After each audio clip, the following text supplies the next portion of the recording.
Alarm going off, brain doing backflips, coffee on the shirt, phone doing cat tricks, traffic at a standstill, mind on a landslide, smile on the outside, storm on the inside, emails, ping pong, calendars, carnage, 10 open tabs, mental garage sale. What is up, everybody? Welcome back to the Crazy Headaches podcast. Christian here again with the boss Lisa. Hi, everyone. And our wonderful guest, Brie. How are you doing, Brie? Hello. Oh, I'm good. I'm glorious today. So, Brie, I've known Brie for 5 years? Mm-hmm. Something like that? Yep. So, the relationship started back when, Lisa, you were still living in the community, right? Yeah. She started right about the time we moved. She started just before we moved in. Yep. And we were told that we got this great new property manager, and we had never moved into an HOA. So we were like, I've never been in an HOA, so I'm little. Granted, we got Brie a little unethically. Yeah, that's how. See, I didn't hear the story of that. I knew that there was a property manager. I had heard stories when we moved in. There was a property manager that wasn't that great, and she was great too. She was honestly awesome. Was she? Yeah. Okay. I mean, Brenda awesome. was okay. She was cool. It was. Well, you know. There wasn't a thing that I found that she did that was like not right. Put it this way, this little foreshadowing. It was the same common denominator. Oh, okay. I understand. You know, that makes sense because there are some common denominators that just like to yes. Poke the bear, poke the bear, poke the bear. I know other people have been asking. I got it on my personal page. More, they wanted more of another part of the HOA drama, and here it is. Well, so how long have you been an HOA manager? An HOA manager. 10 years. Okay, so 10 years. 10 years of insanity. Yeah. Yeah, you have to be insane. Yes. I always wonder like how other people got into this business. Yeah. And I think all of us kind of fell into it. I fell into it in a really weird way where my best friends owned a management company, and in 2015, their son was diagnosed with a deadly form of brain cancer, like oh my gosh. a 0% chance. So we knew we had about 6 months with Cole. Yeah. And so I stepped in. I hadn't been working. I was a stay-at-home mom, stepped in to help while they were off he was part of a trial and in treatment. And then later on, I was going to nursing school. Like, okay, this is my path. This is what I'm going to do. Also insane. Right. Maybe I have a problem. I know. I have a problem. Yeah. So, and then they were like, hey, come help us grow the business. And we worked together I learned so much from them. But my style, I was undiagnosed OCD at the time. My style is very different. And they wanted to grow their business, which they have. They're amazing. Beacon Community Management. They're awesome. And I wanted to keep it like just me and the ones that I control. And like, I don't know why I was surprised when I was diagnosed with OCD. Yeah, it doesn't shock me in the bit. But a lot of us, we just kind of fall into it. Well, I know that my first interaction with you is like, she was very well-spoken, very calm. Some people were getting a little asking questions, crazy questions, and you're just very matter of fact, very calm, and just handle everything very well and very knowledgeable. I equate you kind of to like Levitt. You know how she's always, when they ask a question, Carolyn Levitt, when they ask a question, she's like, always, I've got the answer right there. Answer. Yeah, that's how I see you. It's like very confident. And I've even noticed too, like, because you're always going to get a curveball question thrown. Sure. But even if you don't know the answer, you answer it in a way of, give me a minute, we'll circle back. Like, you still do at least that part with confidence. You don't go, You make it just seem like you know the answer, but you have so much knowledge in the background. I got to look through my files just to confirm. Well, but what you don't see is like prepping before a meeting. Yeah. My husband will watch me just like panic almost trying to think of every possible question that could come up. And then during the meeting, what you don't see is I've got multiple screens. Oh, yeah. And so I'm pulling up files, I'm Googling things, I'm pulling up history. See, I'm able to pick that up because I'm watching her on Zoom and I'm seeing you see her my head, this way, that way. She's it's kind of like when I'm working at my desk. I got those 3 screens that I'm, like, I can tell she's like, somebody's asking a question and like the camera's here, but she's looking this way and you could tell that she's scrolling on something. Yeah, see, I need to learn. I need to sit with you and learn how to do that, because we actually probably should do this in our podcast. That way we don't get off kilter, because we get off topic all the time. Like, trust me, it's part of the fun. I have debated like even maybe changing the set a little bit here. Yeah. To where it is us kind of sitting at a desk where there's a camera facing me, camera facing you, camera facing I thought about that too. And then what I can do, I can still operate research and stuff and the cameras flawlessly through my computer while doing that.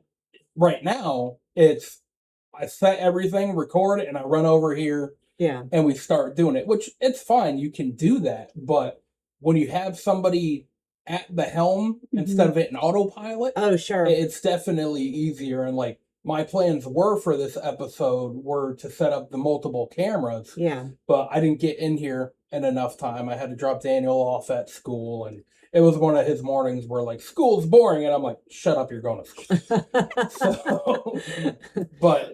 And I have the system for that, but there's a couple of little kinks that I want to make sure before I put it out to any of our viewers that I have it down pat, because I don't want to sit here and do an episode with somebody and then go, none of the footage we got is good. Yeah. Well, it's a lesson, like, just if you have a passion to do something, just do it, and you'll learn as you go along the way. Yep. And you're going to make mistakes in the beginning, but and I think that's where you are probably. When I came in, it's like you probably already made those mistakes, and so you knew, hey, I need to be prepared, and I'm like, I need to be calm, cool, and collected. Well, but it does come like trial by fire, because there were meetings in my early years where we had to have the cops in the room because things would break out. And there were meetings where I don't wear an Apple Watch anymore, because I was in an annual meeting. We were sitting at like a conference table. Yeah. And one of my board members and a former board president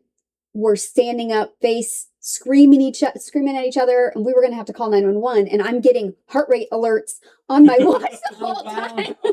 And I'm like, okay. So I had to like stop doing it, wearing that, because that's the last thing you need is a heart rate alert during a board meeting. I mean, I believe, honestly, I don't think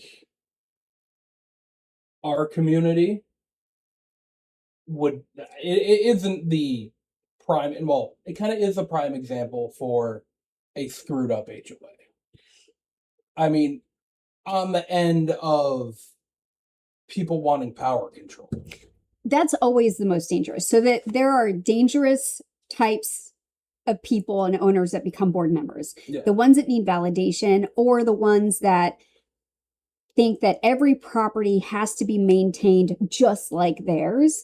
And they're just very rigid. And I find that as people get older and maybe retire and they need to focus on something else, that rigidity comes through. Yeah. And they need the validation because they're not getting validation from work and all this. And so I have so many retired board members that are amazing, but I also get to be very picky about who I work with. And those ones that need validation are really dangerous. Yeah. The ones that are the best are the ones that see that there's a need and they feel the need, and they know what they're committing to, and they are willing to have a conversation where not everybody has to agree with them. Yeah. We don't want our boards to be an echo chamber. This is a place to discuss things. Right. And if you show up to a meeting and your board is all like, yep, they've been having conversations outside of it. So, I mean, there are some no-brainer decisions, but that's always the dangerous ones. Well, I mean, and you get those ones where, I'm just going to use ours as an example. When my wife was the president and she had Dave and that board, they were very good at communicating, and they were about the community. They would stick by the bylaws. And there's some of them, I think, in every community where they're like, Why is that even a thing? So there's certain Because developers write your documents. and it's crazy. And like, as you know, with ours, like, our bylaws were just a hodgepodge of random stuff that they threw together just so they could submit something for the state. Did not make sense for our community whatsoever. No. So what my wife and the other people on the board were trying to make it a little easier on everybody. Yeah, there are certain bylaws you got to stick by. Obviously, you got to pay your dues. There's certain rules that you just have to. Oh, yeah. But I mean, dumb ones, like one of them was like your trash cans. They can't be seen from the road, so they either got to be all the way behind your house, which is a pain in the butt, just especially if it's full trash, dragging it through the grass. They either had to be behind your house or in your garage. Well, this is Florida, where we don't have basements, we don't have a big attic, so your garage is your storage, and you don't want a smelly garbage in your garage. And I always kept my garbage in the garage. What Really? are you putting in your trash? Listen, Because people argue that all the time, which I totally get. my wife loves crab boils. Oh, That's okay, all I there have you to go. say. Yeah, Okay, yeah. So that I would mean, be that's hard such to- There you go. But, Yep. I mean, But stuff that like leads that. to- do that that- right before trash day. Yeah, But true. that leads to the problem of like where they were saying you couldn't have writing on your vehicles in the driveway. Like, But then a state statute, HB 1203, came in, and they. So I'm grateful that the state, they're moving towards more transparency and trying to take away some of these PowerPoints where There's too much. HOAs that are out of control are going after owners for things. yeah, And HB 1203 was a big part of that, but it redefined what we consider commercial vehicles. It said Yeah. you can have your business logo on your vehicle and you can't enforce on it unless you have a very specific set of rules. right. And Basically, that vehicle can park where any other vehicle is allowed to park in the community. Right. So, Yeah, yes, I could see like if you have like a big, huge commercial vehicle. Well, that, if over it's- 26,000 pounds, Yeah. I believe if is it's the weight. exactly. If it's under 26001, it's Yeah. not considered commercial. Right.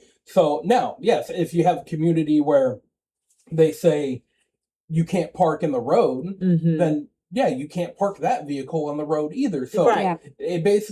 it goes from, we can tow you because you have lettering on your vehicle, to yeah, well, now we can only tow it if you break the rules that every other vehicle is breaking. yeah, So that kind of helped put the kibosh, because I remember when I first moved down here, I did trespass and park enforcement towing in Orlando, and that is cutthroat down. Yeah. Oh my gosh. Yeah. And it's not like, I don't know how many vehicles, which I thought was BS, especially because there's some communities we won in where, say it was a roofing vehicle. Like, there was one guy whose truck I acted like it wasn't there because I knew that was his business. yeah, That's how he made his living. yeah, That, like, so he had his plumbing truck parked there, and it's not like it was one of those beat up ones. Right. It was a newer truck in really good shape. Mhm. It had nice lettering on it. It wasn't just like he smacked random like mailbox letters on there. Like, it was a presentable looking vehicle. yeah, So I don't know why my cameras would always black out when I went down that road,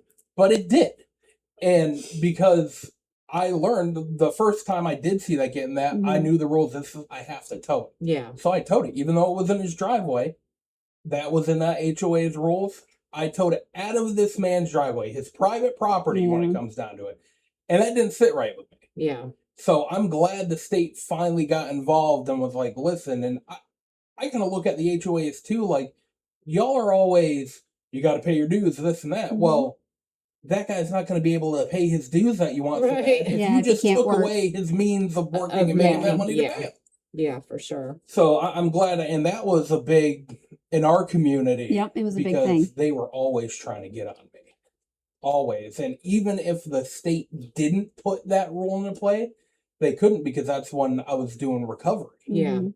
I was It's an considered an emergency vehicle. Emergency vehicle. So, But there were others that and this is where compassion comes in, and it's hard because an association is a not-for-profit, and it's all about protecting the business of the association, but there's a way to do it that balances compassion. And we had somebody else that was making a ton of complaints about a guy who he had a work truck, and he was like a couple doors down from you, if you remember. yeah, And I knew the backstory behind this kid, and this one person was just nonstop. yeah, And they ended up moving because and that is, and I explained the rule and this is what's going on, and she just wouldn't stop. And when I see that somebody's like forced out of a neighborhood because of neighbors that are weaponizing the HOA against them, it breaks my heart. Yeah. There are other people that will like threaten to move, and I'm like, go. I get paid when you move. You're not making a threat that makes any sense to me. But that's I hate when people weaponize the association against owners, and they use it. I just imagine them as like middle school bullies. They use it to go after somebody they don't like for whatever reason. Do you feel like you're like always pitted as the villain because you're the... I mean, I get paid to be the bad guy. Yeah. So there are a lot of things that, like Christian, there are things where I hate having to enforce certain things. Most HOA managers do not like violations. Right. And I'm one of them. Yeah. It's a necessary part of my job. I do not enjoy doing it. Right. And I'm also the first person, if an owner reaches out and says, I need some time or I need some consideration, I'll advocate for them to the board and put a hold on it. And so working that compassion in where we can is important. But then other things like dues. Yeah. The association's budget, we try to forecast all of the expenses for a year, and then we match the dues to it, and there's nothing left over. Yeah.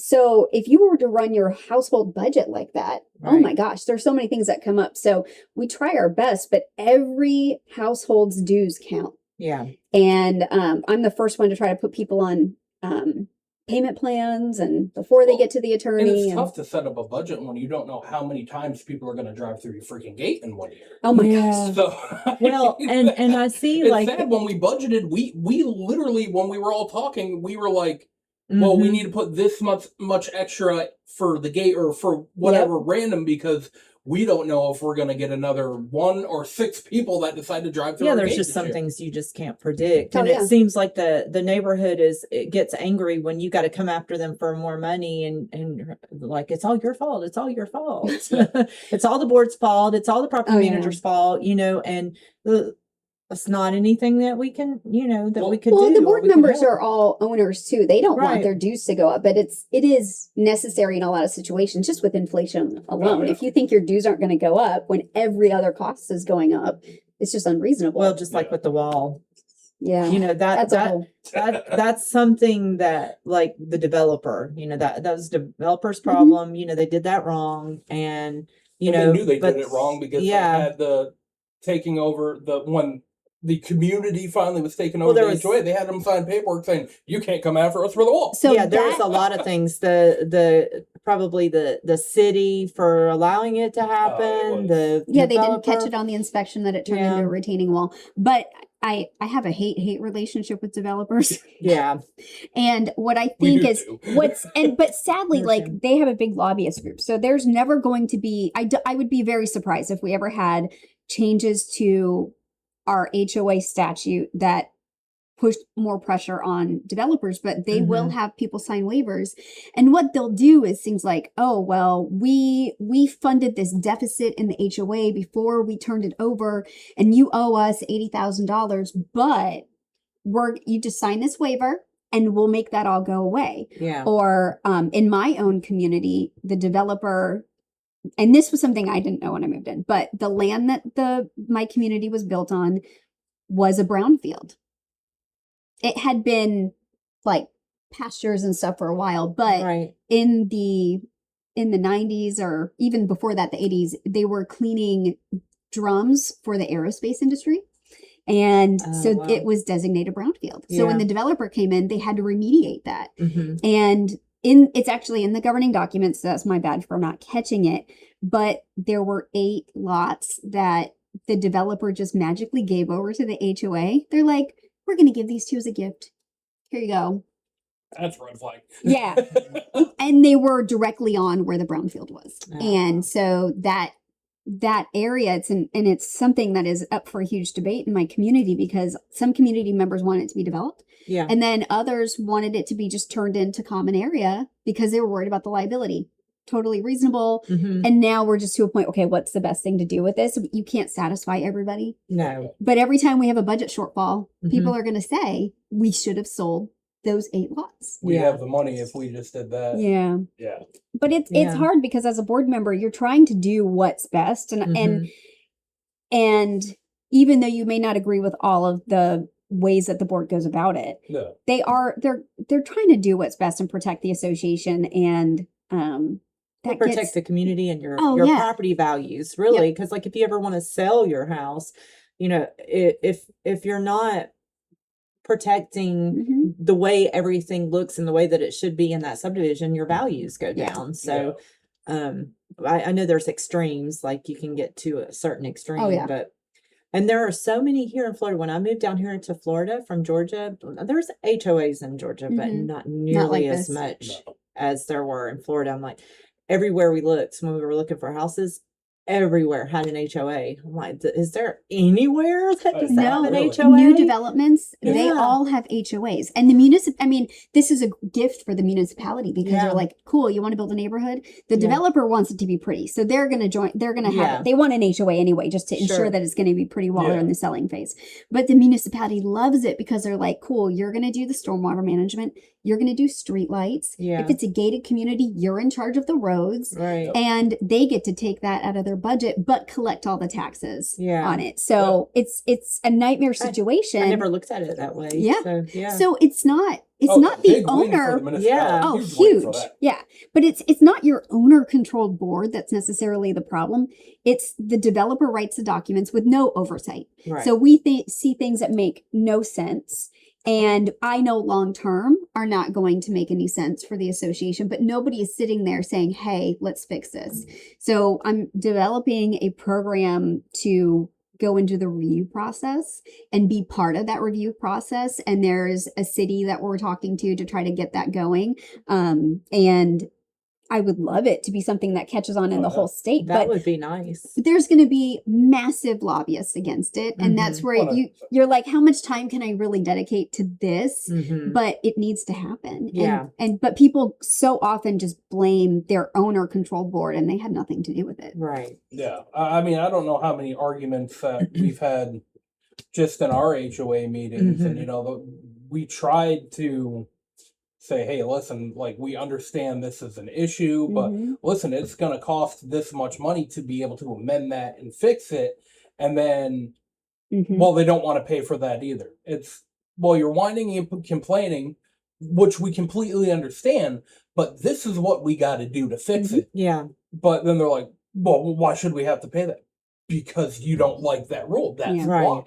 I mean, and that comes to a lot of situations, from the smallest little thing in the community to something like that we're amending, like with the gate being broke. And okay, we have to do an assessment so that we can get this gate fixed. You get people wanting, well, why do we have to pay for this and that? This is what our dues for. Yeah, our dues cover regular maintenance and everything going on. It doesn't cover because this ding dong got too impatient and decided to drive through the gate. And then I tried to make an argument to somebody one day and said, okay, you pay the mortgage on your house, but your garage door opener breaks one day and your garage door is wide open. Are you just going to leave it wide open and not pay to fix it? No, you're going to have to pay that extra money to fix that. Yeah. But your community is lucky in a respect that every gate strike that you've had, we've caught the person on insurance. And so it goes through insurance, but you still have to pay out that money until you get we had a gate strike that took like 7 months to settle. And it was crazy because they kept changing the adjuster. But I changed the adjuster like 5 times. That's typical. It was nuts. But I have a hot take on gates. Gates are like security theater. Oh, it's false sense of security. Right. They do not secure your neighborhood. They cost a ton of money.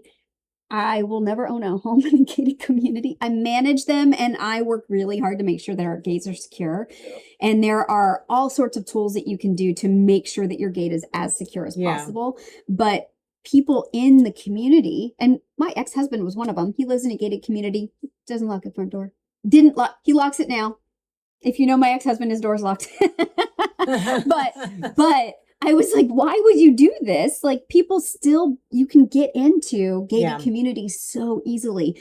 And the things that that gated communities have to do to make it so that you can't have people following through and all. It's so expensive. Yeah. It's incredibly expensive. Well, and the thing is, definitely ours is such a huge false sense of security. I mean, it looks like a cast iron, wrought iron gate. Yeah. It's thin freaking aluminum. Until you watch a guy in a rage in the middle of the night yank the gate open.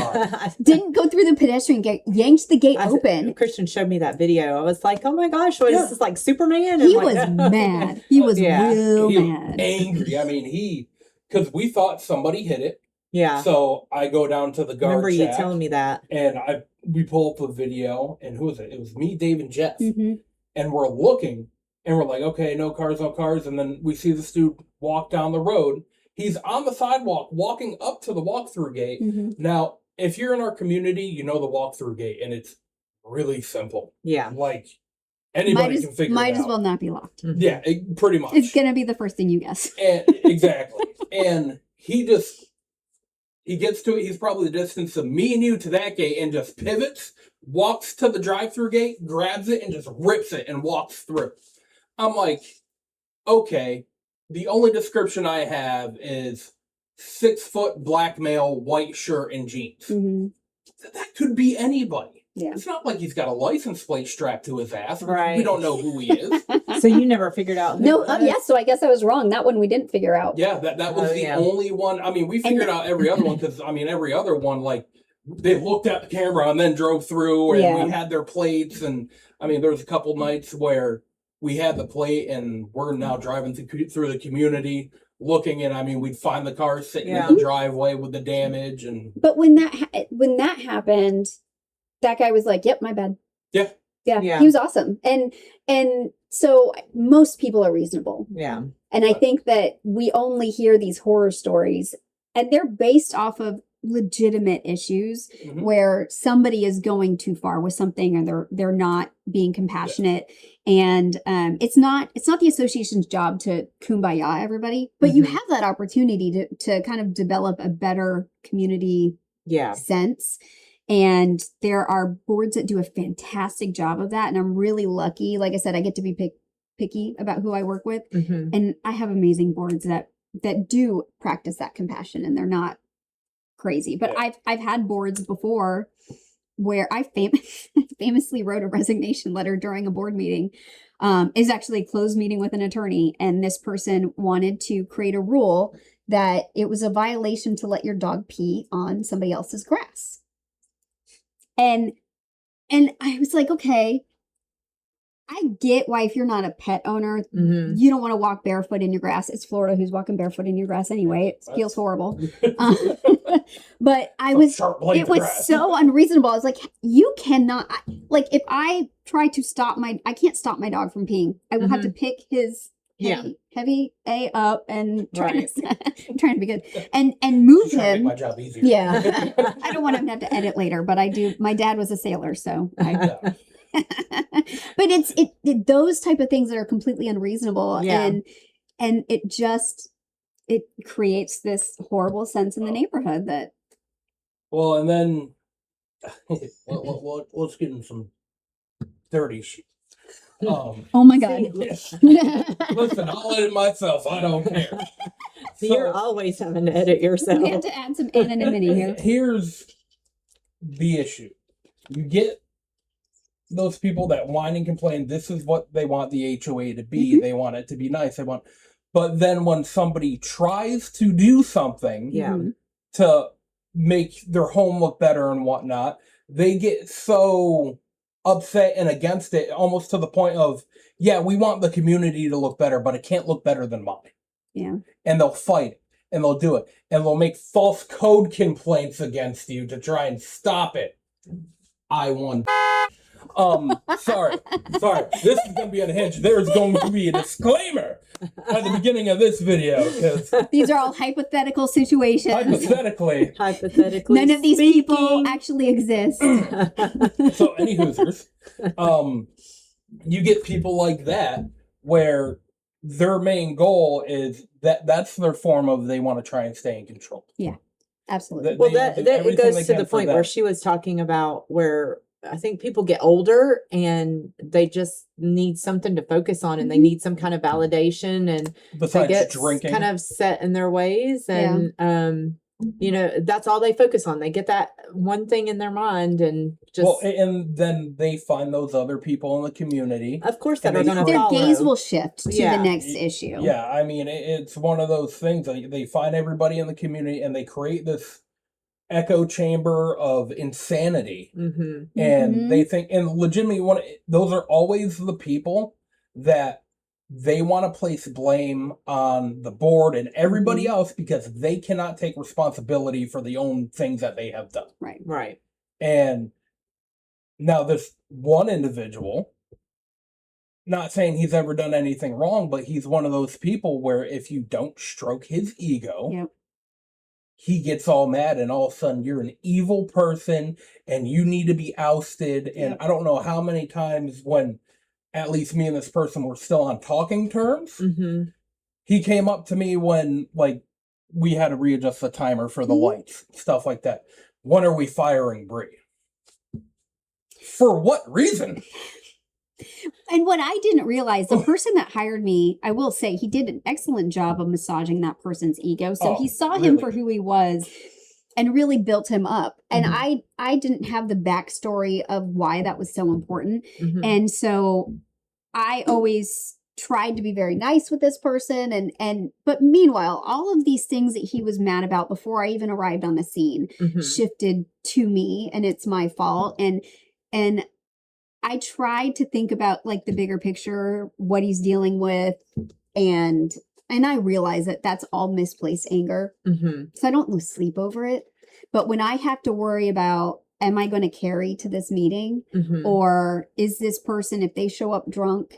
And I had a meeting where a board member who doesn't like me sat right next to me, just in case this person became aggressive. And I ignore it, and I genuinely try to do like kill them with kindness. And I was always in a corner within arm's reach. Right. So, but we shouldn't have had to have that conversation of, okay, how are we going to be prepared for this person? Like, even like, we were like, the best location for us to have these meetings is in the conference room at the police station. Because we don't know what certain individuals are going to do. I mean, like she said, he has came in drunk. So now, okay, that heightened the level of awareness of what could go down and this and that. And I made sure too that meetings like we would have on the grass in the center area of the community, I was carrying. Because this individual, you did not know if it was going to be his good day or a bad day. And it shouldn't be like that. That's why we got to the point where we were only doing Zooms because we felt it was safer for you to be at your home 50 miles away than it was to be in the community, which was BS. But that's then crazy. People would whine and complain, why isn't Brie in the community driving around? Because y'all have made her feel uncomfortable. I mean, but we were still doing drives. That's the funny thing. And in fact, your community is the reason that I even started caring for work, but not for the reasons that you think. It's because there was a wild hog infestation, and I had to go into conservations, and so I would come in my tall river boots and with a weapon. And one time I was showing a new landscape around. He's like, "What the heck is in there?" Well, what isn't? Nothing now. Yeah. Because of all the communities around it. I mean, I hope that continues. But there was a time where we were having serious issues with wild hogs. And part of what I love about my job is there's always these weird projects that I have to work on. And for a period of time, because we couldn't find a hog trapper that would come to the community, we talked to the state, and they're like, well, you can dispatch the hogs on your own, on your property. You just can't trap and haul away. That's what you have to have a hog killer for. And so a bunch of owners were like, okay, we're going to have a hunting party. We're going to have a hunting party. And I'm like, okay, range Meanwhile, safety, I'm like, don't game shoot plan. them. I'm like, I'll hide them. I'm so glad we never had to do that. But I was like, I'm going to order orange safety vests and we're going to have a whole game plan and crossfire and the whole thing. I mean, Because, like, even where we communicated with the PD yeah. Oh, yeah. to let Like, them know, hey, is hey, this I gonna remember I happen? was still there Yeah, when you we were had on the the hog problem because the hogs would come right behind our house. I would see them with the babies. Yeah. They would be right back there because that's where we had the growth right Yep, behind you our were right house. behind the conservation. But I liked it and it didn't bother me. And the hogs don't bother me. But I do know because I have seen how they can, they they can destroy cause havoc property and stuff. overnight. well, just But I have a like hard you time- can sit right in our backyard if you want. Because Yeah. they would see them. I mean, their fence was right on top of it. Like you Yeah. had that water barrier kind of in Mhm. between your. Because I know they dig and they make it. They're scarier than gators, but I'm just so grateful that we never actually had to do that because that caused so much anxiety. It I'm just kinda- like, shoot, run away. I think it's almost like the hogs knew, like, all right, they got rednecks after us now. We Well, I got. kind of had we had a meeting and I had a conversation with them and then I told them I was like, look, there's this redhead. Right. that He's is- real excited about he's this. real excited about coming to hunt you. You guys need to move on to the next subdivision. But I mean, And yeah. they disappeared. Yeah. Well, they disappeared because they built that huge freaking community Mhm. next to us. Oh, there's even south of you is going to be even. Oh, they've already torn down all the trees. Yeah. Yeah, I mean, that's where, crazy. where the Terrible. eagle's nest was, Mhm. gone. That's a conservation. Yep. There's a I know. small little blip of conservation on the south wall, Mhm. and that happened right as I was leaving. That Yeah. they started tearing that stuff down. Yep. I mean, and then there was the whole battle of when they extended the road down there. Mhm. And I was even arguing with them. I pulled out the plats to the community and Yeah. said, you're putting this road on our community. We own 20 feet off of the wall. Like, Yeah. you have to, like, that right there is considered, you're putting a road through there now, Yeah. that's eminent domain. Right. You still have to pay us fair market value for that property. Which If we they have never no did. choice, they never did. And then I asked them, well, what about the box turtle dens that were over there? Well, because the road is it's actually above grade where the conservation is, and so there's no gutters. There's nothing to prevent the runoff from going into the conservation. But we tried to get St. John's Water Management in to help, and we gave them an alert like this is what's going on, and they were the ones that were on us about invasive species in the conservation, and we're like, you have to clean this up, you have to clean that up. I was walking with them when we discovered the hogs, and they were like, you got to get these guys out.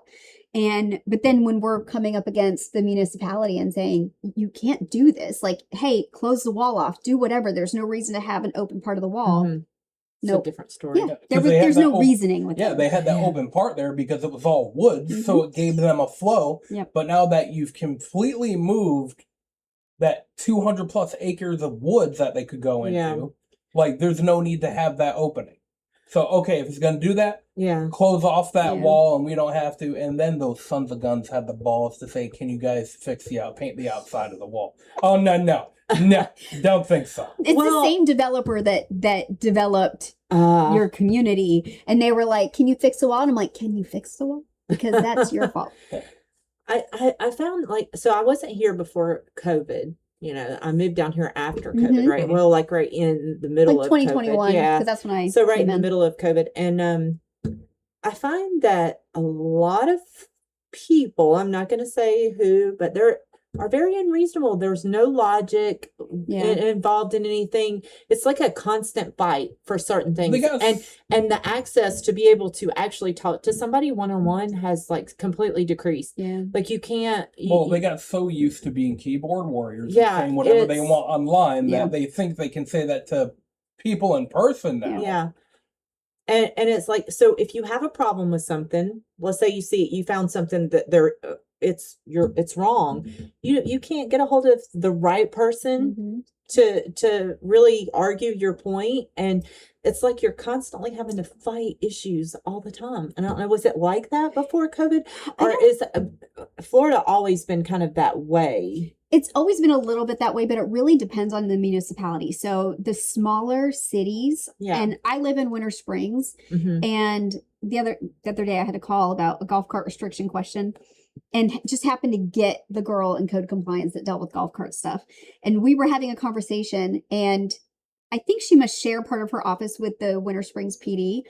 And they overheard our conversation. They had a whole side conversation about what my question was. And they made her call me back to give me additional details that were kind of like off the book. Yeah. And I love that. And I love that there are small ones like that where you can immediately get to the right person. In the city of Apopka, they have a new mayor. And I had an issue in a community that was a public safety problem. And I did my HOA thing and sent a letter to the chief of police and the mayor. And I had a meeting with the mayor and the chief of police within like 2 weeks. And so, but not every municipality is like that. Like Orlando and Orange County. I can name hard. a couple. Like, I've, you can file a formal complaint and they still push it down, and still won't meet with you. We even have a problem with that at the state level with our regulation body, who I'm not going to name. Yeah. But I told Christian about a crazy email that I got over the weekend. Yeah. And an owner who has been declared criminally incompetent and you could say the full thing because I just so the email began and this is not about Christian. No, it's not about Christian, but he was like, do you have any crazy stories? And I'm like, let me tell you what happened this weekend. Oh wow. So the email began with, "Dear dumb hoe." And this beep. Well, hey, I mean, for educational purposes, people. I was directly quoting, so it's okay. So, and she was upset because she was asked to trim her palm trees and her weeds. It was a normal, I think 20 people got that same violation. Yeah. And I again see this backside of it where she's going through something. Right. And so I'm not taking what's happening personally. I'm just where she's directing her anger. But she threatened to make a complaint against my license. So I called our regulation body on Monday and I was like, hey, what do I do in this situation? Because this person has been declared incompetent to the point where they can't file civil lawsuits. I didn't know that was a thing. If you're declared incompetent, you can't participate in civil action. So your civil actions will get suspended. Well, I know that's all you have to do. Just declare everybody. That's it? Right. Declare everybody incompetent. Well, dang. So, let me go. I got it. I know. You got work to do. So you can't sue them. They are high functional. I'm sorry. You can't do that. So I called and I was like, hey, this is what happened. Yeah. And I have all the documentation to prove that it's not selective enforcement and this is valid. And she's upset, whatever, but she's threatening to make a complaint on my license.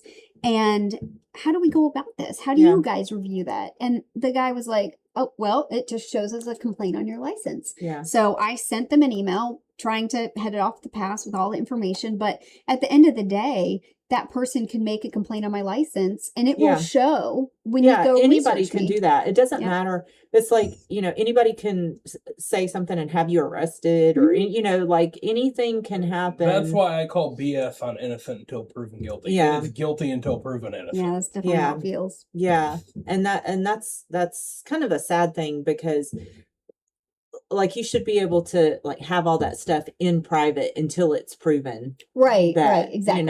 And that's just the way I feel like, anybody, because like I could get mad at you right now and I could put a complaint on your license and it's not valid. And I'm not even in an HOA with you right now. And you can literally do that kind of stuff. And then it shows up. But also, I had an incident where someone was going through something and they, were trying to file a complaint and they filed a complaint and I had to show all this proof. But anybody can look up and see the ridiculousness, of course. It's kind of comical because the way that, it was like kind of laid out. But but still,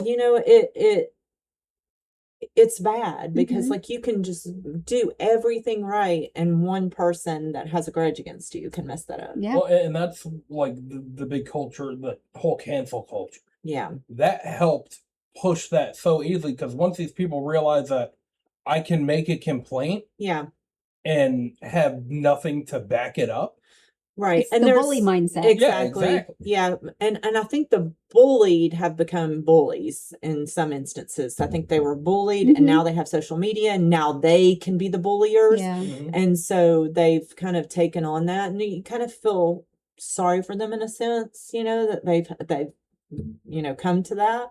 But someone in your specific job or career probably gets a lot of attacks like that. You probably get a lot of... There's a lot of defensive,ness, which I get. Yeah. Like in my last home, I got a welcome letter and a violation letter in the same packet. Nice. And I love this manager now, but at the time, and it's funny because while we were under contract before I closed, I sent him an email from my personal email, so no identification that I'm an LCAM, and was asking questions and specifically asked if there were any existing violations. Mm-hmm. And then I get this a month after we closed, and I sent it from my work email. I'm like, and I was pissed. Yeah. And it was something stupid. When we bought our house, we had a piggy propane tank for our heater for our pool. And the owners before us had put a little PVC screening in front of it. We couldn't have a PVC screening. It had to be like a hedge. Yeah. Or a masonry wall. Not doing that. And we had no idea. Right. And so but like that stuff happens. Right. And I did the same thing that owners do to me, where you come out defensive. And what I try to do is reason with them or give them time or tools to fix it. Mm-hmm. And a lot of my boards, they have started taking on like, let's provide the tools up front. Like here's a list of vendors that we love. Yeah. And make it easy for you to solve the problem, because there are lots of people that they don't know how to maintain their home, or they're driving into their driveway and not even looking at what their house looks like because so much is going on, or they could have a beautiful interior and the exterior is just not a priority. Right. We all see different things. And so trying to get ahead of it and provide those tools, but there are always going to be people that are just immediately defensive, and I think a lot of people get defensive nowadays just because our nervous systems, because of COVID and because of social media, are just always like, okay, what's going to happen to me, with this. And so I try to practice mindfulness, and I'm trying to teach Paul that as well. Like, your first reaction shouldn't be how you like. Everybody's going to have a feeling, so that's valid. Everybody's going to have an initial feeling, but just sit with it before you react and before you think about it. And then usually you can be reasonable. You want action before reaction. Yeah. You want absolutely. I can completely understand, like you said, there's some people that just don't know. Who do I call for this situation? I don't know who to trust, this and that. So when we got into our HOA for the first time, I've never been in an HOA. Right. We lived in a subdivision where there was no HOA. Everybody did what they wanted to do. I mean, it was still a nice subdivision. But, we just we had a sign at the end of our subdivision, and we all got together when it needed maintenance, and we figured it out. Well, this is the crazy thing. So we know that developers are putting in a lot of amenities, and association is required for all sorts of things. Right. There are some associations that they don't need to be an association. They just have a front entrance. And, it's always really interesting to see how those develop. Yeah. And why is that noise? I don't know. That's why I was double checking. It wasn't my phone. We're still recording. Okay. But there are some out there that genuinely, what are you maintaining? A front entrance? They have no common area. Yeah. They got no pool. Nothing. Yeah. It's just a sign when you pull in. But the county or the city still required it. And in one of the communities, this is my favorite, like, developers are corrupt story. So the community has 6 phases, and it was a local developer, and he lived in phase 1. The entrance was in phase 1. So sign and a median, pretty simple, right? They have fences going down, and he excluded his phase from the association. So the association is phases 2 through 6 only. Yeah. What? And not phase 1. This was in the 80s. So, brief fact about Florida HOAs. HOAs started in Florida in the 50s, but there are HOAs that started in California and Missouri. So Missouri was the first one to have an actual, like, deed restricted And that was in the 50s as well. California had associations that were non-mandatory in the 1910s. Oh, wow. Which is crazy. So they've been around forever. But California, but yeah, but if they you were ever want to find out what not to do, find out what California has been doing. But California was the first to have regulations on their HOAs at a state level. So they have the Sterling Davis, and then New Jersey, surprisingly enough, is the one who they started modern HOAs, and modern HOA legislations are all based off of what happened in New Jersey. Okay. And Florida didn't have an HOA until the 1950s. And we didn't have Jersey to make it a pain in the ass. I know, but I was surprised to find that, because you hear a lot of people from up north say, I've never heard of this. We have a place in New York, like I couldn't find the closest HOA near our property. So, but Florida, so we had our first HOA in 1950. We didn't have state legislation for HOAs until the 90s. Wow. And there are still... It was just running amok then. Yeah, but there are still a lot of states that don't even require a licensed community manager. There's like, go ahead. Anybody can do it. That's dangerous. And that's where the crazy people get in control. That's dangerous. That's where you hear those stereotypical HOA Karen stories. Yep. Well, like, so one HOA in particular, it is like past Vieira. I don't know if I should say, but I guess I could. Don't say it, but I know what you're talking about. But like, there's an HOA within an HOA within an HOA. Yeah, master and subs. Yeah, so you have all these HOAs that you've got to get permission from your central HOA, then the upper HOA. And I mean, we did a roof in that specific HOA, and it was almost like a nightmare to get, you get say those names, because I mean that's something where, I mean, a lot of people kind of know. So I mean, like, it's a nice area. Don't get me wrong, but it's just crazy, like because it's a Melbourne zip code. Yeah, but it's considered Suntree. Yeah, Suntree is its own HOA. Yeah, but then you have Baytree within Suntree. So now, if you live in Baytree, you're paying Baytree HOA, but then and Suntree HOA, and then you have within Baytree, you have Isle of Baytree. Isle of Baytree. So now you're paying Isle of Baytree dues, Baytree dues, Suntree dues, and then whatever the hell the city of Melbourne says you got to do as well. It's just really kind of crazy. It's like, it's like too many people in charge of too many things. Too many chiefs, not enough Indians. But there are some master and subs that work really well. Waterford Lakes is a good example of that. They have a master association, and the master association does all of the ARC applications. They do the covenant violations, and they manage all of the common area. And they do a fantastic job. Yeah. And so there are those out there that do a really good job, but no matter what, people are going to be like, oh, it's HOA. Yeah. But it's hard for people to find houses that aren't in an HOA. Yeah. If they're not, you're putting bars on your wall. I see both sides. Like, my first experience with an HOA was fairly good. I mean, in the beginning. And then, of course, I got put on the HOA. we recruited you and Paul real fast. We're like, you're going to be on the ARC, you're going to be on the board. You recruited me, and Paul came along. Paul was kind of Paul was like, why did I come to this meeting? Because I was standing there, I was like, I need somebody else on the ARC. And she's like, my husband will do it. Because literally. Paul is like, Paul is...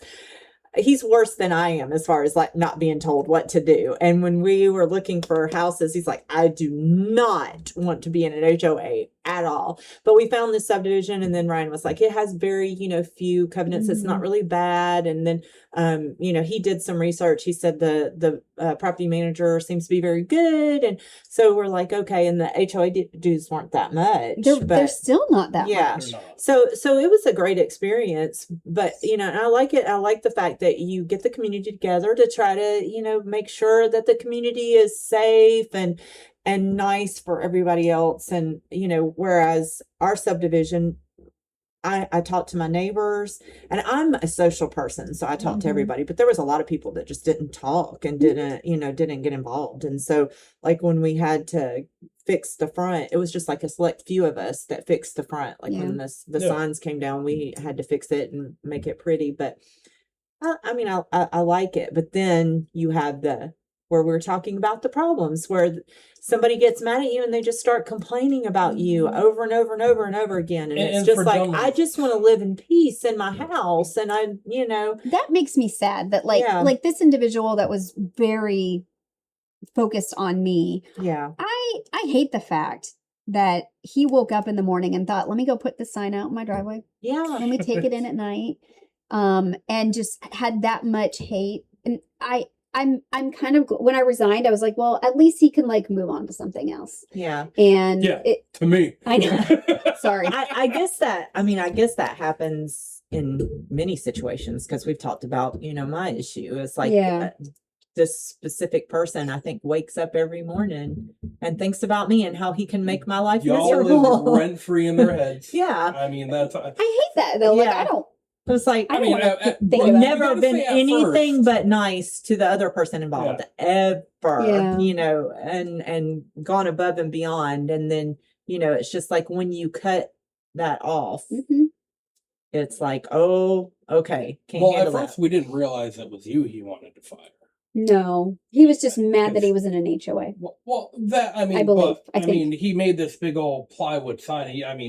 I didn't know who the person was he wanted to fire because it wasn't spelled correctly. Completely wrong.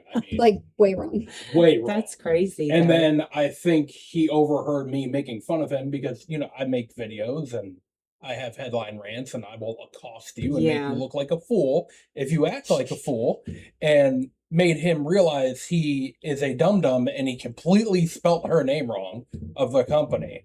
And then you could clearly tell he went back into his garage. He went back into his garage quick, spray painted and fixed it. And I'm like, oh, that's what you want to fire.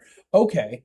Yeah. But for months, like, I can't imagine. There's never been anybody in my life that I've hated like that. Yeah. Where it just occupied so much of my brain. And that happens in communities, whether it is somebody who's on the board that really has a vendetta against a neighbor. Yeah. That is scary because they will do everything they can and they kind of go unchecked because management serves at the pleasure of the board. We're hired by the board. Right. We are serving the association. We try to give good advice, but they don't have to listen to us. Right. They're going to give us marching orders. Yeah. I think that's, like you said, you were diagnosed with OCD. I think that's OCD with no place to go. Yeah. It's like you don't have anything to do. So that OCD just targets on, it goes, da-da-da-da-da. Oh boy, I'm going to target on you because you did something that just triggered it.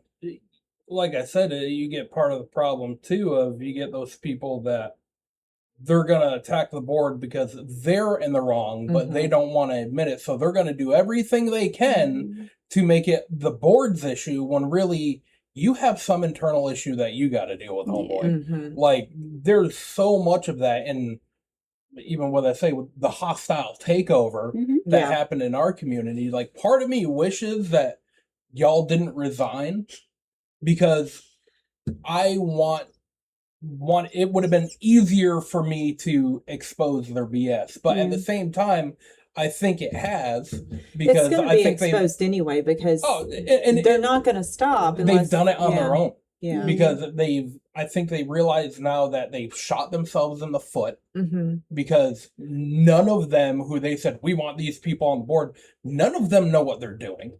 Even when they did that, they did one meeting after that hostile takeover. Well, they're going to, like that, we talk about the FAO, FAFO, they're going to be in the FO stage because they're going to realize that other people are going to start attacking them and they're going to start feeling it, you know. But like, I genuinely hope, because the company that they went with is a great company and I hope that things calm down. Oh, I hope it burns to the ground.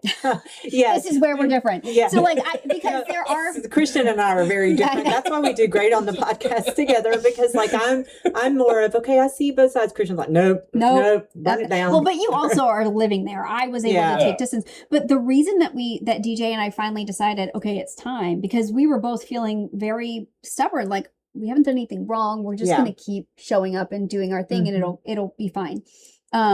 But they were taking so much of our time away from our other communities. Yeah. And this is like the thing that I think a lot of people don't think about is unless you have an on-site manager, your manager has other communities. I have 13 communities, 3,000 owners. Yeah. And if you have an emergency in your community, I'm going to be there. Right. But also I might not be able to handle your little things at Like, the moment. can I paint my door blue? Right. But that's why I added in. So I've made an investment to Yeah. our owner portal and trying to make the ARC process easier so No, that it was. we're And still. I was able, when somebody submitted, I was able to review it right there on site. And there was a lot of times there was something like, yeah, that's no problem. Yeah. And we had a pretty good turnaround. There was a lot of times people would put in an Within, ARC like, a week. application within a week. Mhm. We had it approved, and it Well, was I remember fun. that, like, there would be certain problem people that would come to me. Oh,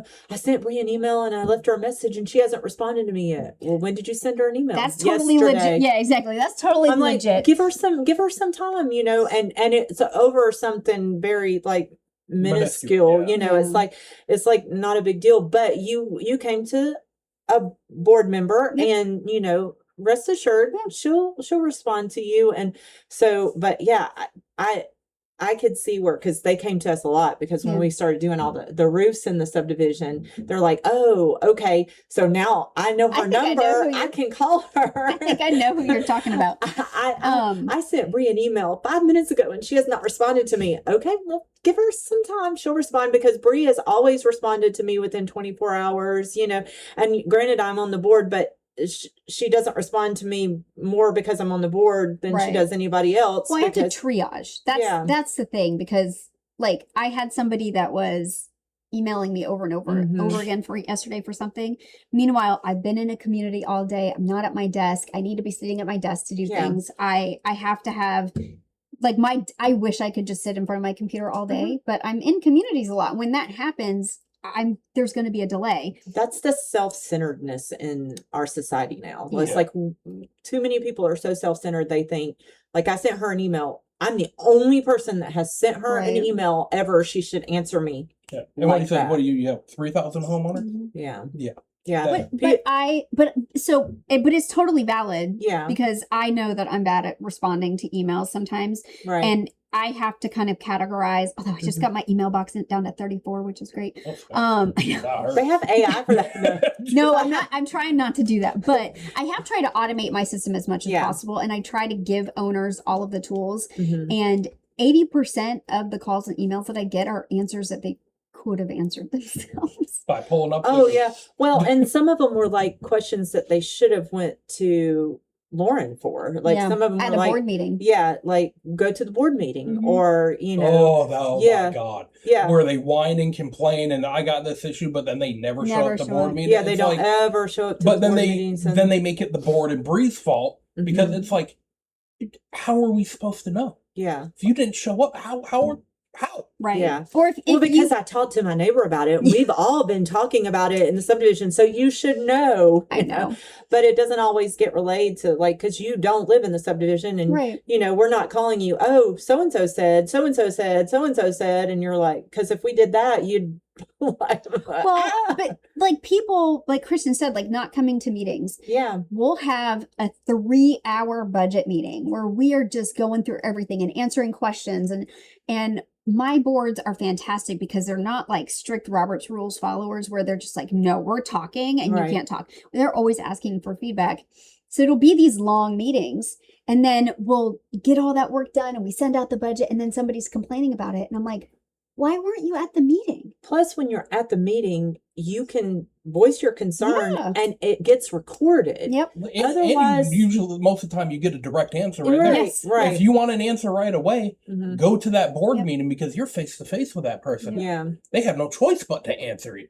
right. So And I know one of the concerns from one of the guys, Mhm. one of the people that were in there, was because it was supposed to be a Bub 55 subdivision, I guess, that's early the on. same. Yeah, it was supposed to be that. Well, it's not now, and it No. hasn't been for some time. How long are Well- you going to, like, Well, it was supposed to be until they How built co- the how first long are house. you I'm gonna like, ha- Never live- mind. yeah. So Well, like, he's trying to how- hold on to that. Yeah, Mhm. how long are you going to linger into that? So, But that wasn't even in their documents. So like the first developer wrote the Yeah. documents, and then the developer that I don't like, and you should never buy a house from them. No, I They totally came agree. in. They came in Yes, and amended. no, don't say it. What? Don't You say need it. to edit that out. Don't say it because they have better attorneys than we do. Yeah. It's okay. But so I got a lighter and they gasoline. amended the documents, Yeah. but it was never in the documents that it's supposed to be 55. Yeah. So when you move into a community, and kind of like the brownfield thing, I read my documents, apparently not enough Yeah. because I didn't see the brownfield disclosure. That's on me. That's my fault. Not many people who buy a house read their documents. You There's should. so many documents you should, just like you should read your insurance policy, Mhm. like, you know, but Well, most here's people part don't. of the problem, though. We do have a lot of people moving here from other states and whatnot that do not have HOAs, and this also may be their first time ever buying a house. Yeah. So they just think this is paperwork that I have to sign Mhm. buying a house, Mhm. and they don't realize that, oh, I'm basically signing up for somebody to tell me what to do with my home. Right. Mhm. And that's how they see it. Me, I am still a person where I really don't like HOAs. Mhm. I grew up with no HOA. It was basically mind your own damn business. Right. You do with your house what you want to do. Wish it could be that And- way, but I just don't think that it can. Come in. Whose ghost just walked in the room? Hi, Dad. Oh yeah, it is. That was latched. That Yeah. no way. Yes. What is That is- does your dad have something I- against HOAs? I have I that love it. door shut completely Yeah, you every did. episode. Interesting. Oh, All The right. front door is locked. The front door. Because, is locked. well, I mean, I almost thought Paul was coming in and he Yeah. wanted to be a part, because he did Right. say he was He going to did. come on That's the podcast awesome. once. Yeah. I did it, Paul. You got to do it now. Yeah, he needs to come on the podcast because I talk about him every I know. single one. That's weird. Yeah, that's kind of crazy. But so, like with me, like, but at the same time, I do understand. Mhm. I just feel that some HOAs have way too much power. Yes. Yeah, I understand you want I to do keep agree. you want to keep your home values up, everything like I Mm-hmm. 100% because yeah, this is my home, it's an investment. I don't want my neighbor doing something stupid to affect my investment if I was to go to sell. Mhm. Because Be- there's one HOA that we did a bunch of houses in up in Palm Bay, Mhm. and they have 2 types of shingles that they can use on the roof. Only 2. Right. Oh yeah, I know what you're talking about. Okay.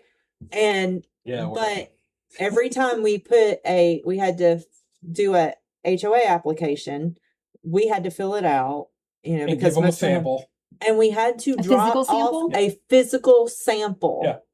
even though they each- already knew what the color was. Each roof. Why? It was something they dictated. Yes, it's I just go to colors. the certainteed website and like weathered, no, weathered wood. they would I not. think I called you once on this neighborhood. Yeah. Like, can they do this? They would not That's allow wild. you had to bring in Yeah, I a physical remember that. sample. And so I'm like, just keep the sample, you know, because I'm going to do quite a few. So just keep the sample. He's like, no, I can't keep the sample. I have to, you know, and it was just insanity. I mean, like it's 2 colors, Mhm. 2 colors. And then this customer, she then- was running her mouth about them, which I understand. then we 'cause had it the- was Oh, the her. that customer- sounds crazy. She has cameras everywhere. She's like, they're watching me. And I'm just Aw, like, I hate Well, that. and then sweet. stir the sweet. pot. Stir the pot.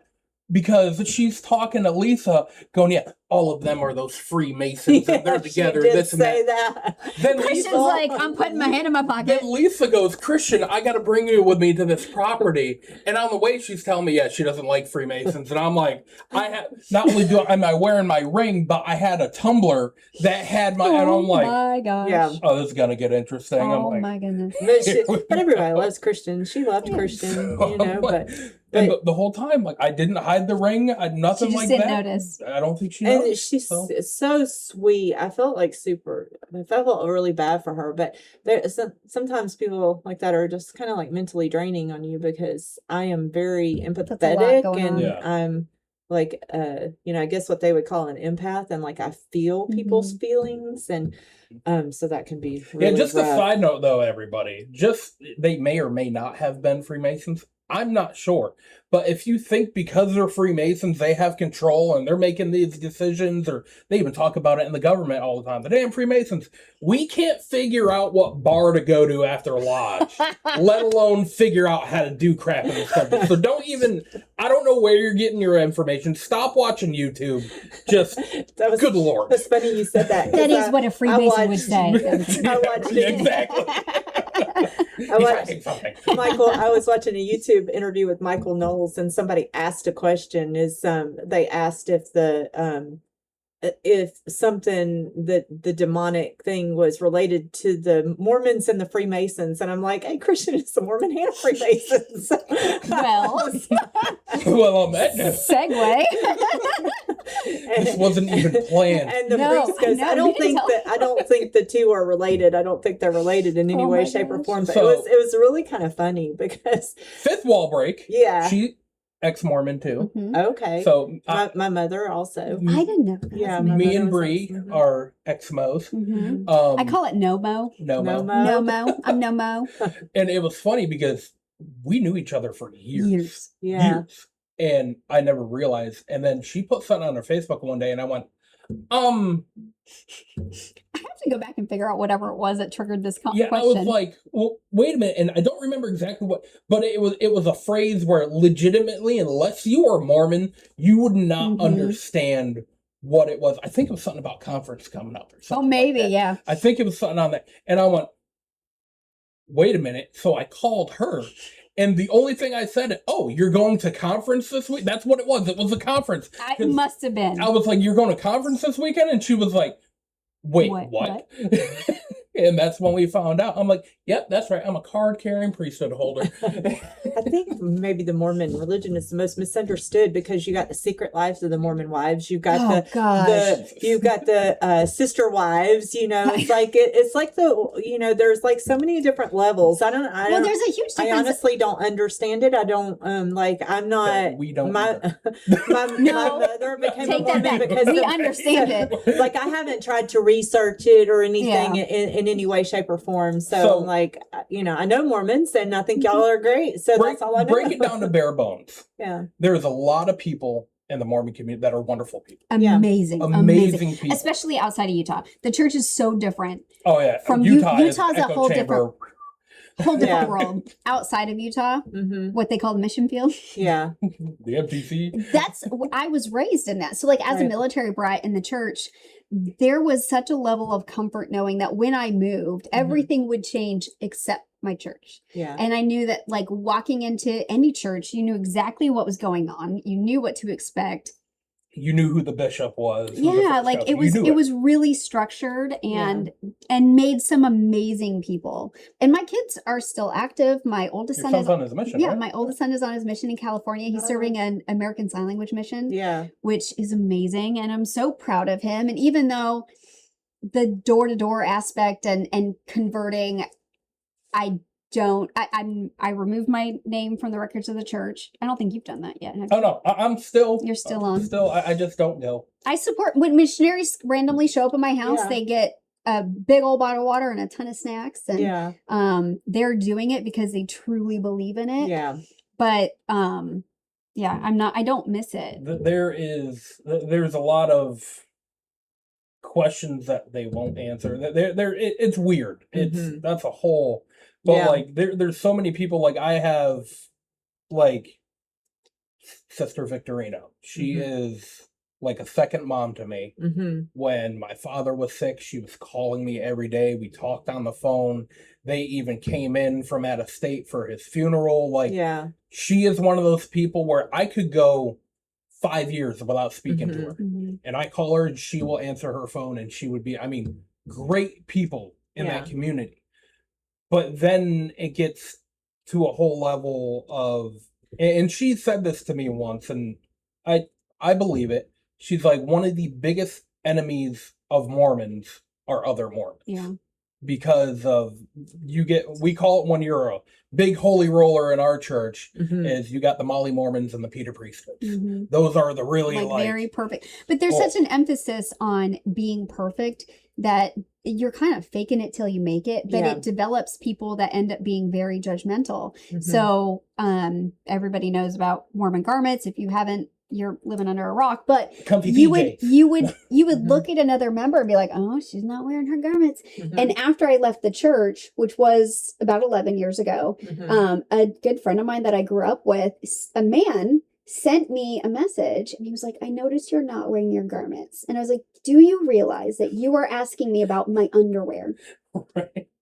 And but that's not how you think of it when you're in it. Yeah. And he was genuinely expressing concern for me. Right. And there was a time where the church was trying to be very transparent and they were issuing lots of articles trying to shed light on the history of the church. That's why I left. Because I read one of the articles and I was like, oh my gosh. And I went to my local leadership and I was like, I'm really struggling with X, Y, and Z. They had never even read the articles. Yeah. And they were like, well, you just need to read the Book of Mormon more and pray. And I was like, what do you think I've been doing? I've been fasting. I've been praying. I'm reading all this stuff. I'm trying to get over this big shakeup in my faith. And then the CES letter. Yes. That came out after I left. But, so it's very complicated. I lost my entire social group. Oh yeah, no, it legit, because I mean, when you grow up in the church, if with the youth program, you all grow up together. That is your built-in, like that's whatever you do. I mean, so we had growing up, you have primary, where that's where you start developing those friendships, like Sunday school for little kids. Yeah, exactly. So you got primary, and then you go to your regular, what do you call it? Young men, young women. Young men, young women. You go to that. But then as you're getting older, you start going to YSA events. And you go to EFY. Young single adults. Especially for youth. Where you got to translate. Exactly. So you got it's like the military. You got YSA, which is the young single adult. So that's anyone that's 17 to... It depends. It's like when you graduate high school. Yeah, basically graduate high school. Until 30, I think. Till 30. Yeah. And that's where you meet your spouse. That's where I met my first husband. Yeah, I mean, that's where we were all like, we did all the good things. We, all the things that we were supposed to do. Yeah, I'm guessing he was an RM, returned missionary. Oh, yeah, had just come off his mission. And that's a big thing, too, in the church. What they teach the young women, correct me if I'm wrong, they teach young women, you want an RM. Yeah. Like, that's a big thing. Like, I guess you can... A returned missionary. I guess you can marry a non-RM. But it would be much better. People are going to feel bad for you if you do. Yeah, exactly. Like it's just, but they and I understand the reasoning, but they give you this like checklist that they drill into your head. Return missionary, get married in the temple, do all these things, and you're going to have a beautiful life. But never once was a lesson about this is how you know if you're compatible with your spouse. This is how you should communicate on an emotional level with your spouse. And there was so much that was missing. And I got married at 21 and we divorced when I was 35 and we were just different people. And we were best friends when we got divorced. We went on vacation afterwards. And I joke, he was a board president in an HOA that I managed. Like it was, I respect him. I still call him for advice, but we both checked off all these boxes for each other. But the box of like, are you madly in love with this person? That wasn't one of the boxes that we were supposed to have. Well, and part of the problem is they are very big on celibacy until marriage. Yep. Which I can understand that, but like and the big LDS on it. Is that the LDS is same thing. Is that the because I know there's like certain divisions. Okay, missionary hat on. Go ahead. Yeah. So, here we go. So LDS is Latter-day Saints. That is the Mormons. Basically, that's our slang term for LDS. Mormons are a nickname that they're trying to get away from now. Sure. They're trying to. Sometimes they embrace it. Sometimes they're getting away from it. And especially because they had the whole Ask a Mormon thing, and now all of a sudden they're like, we're not Mormon.org. Mormons, we're LDS. But anywho, so LDS, the Church of Jesus Christ of Latter-day Saints, are Mormons. Yeah.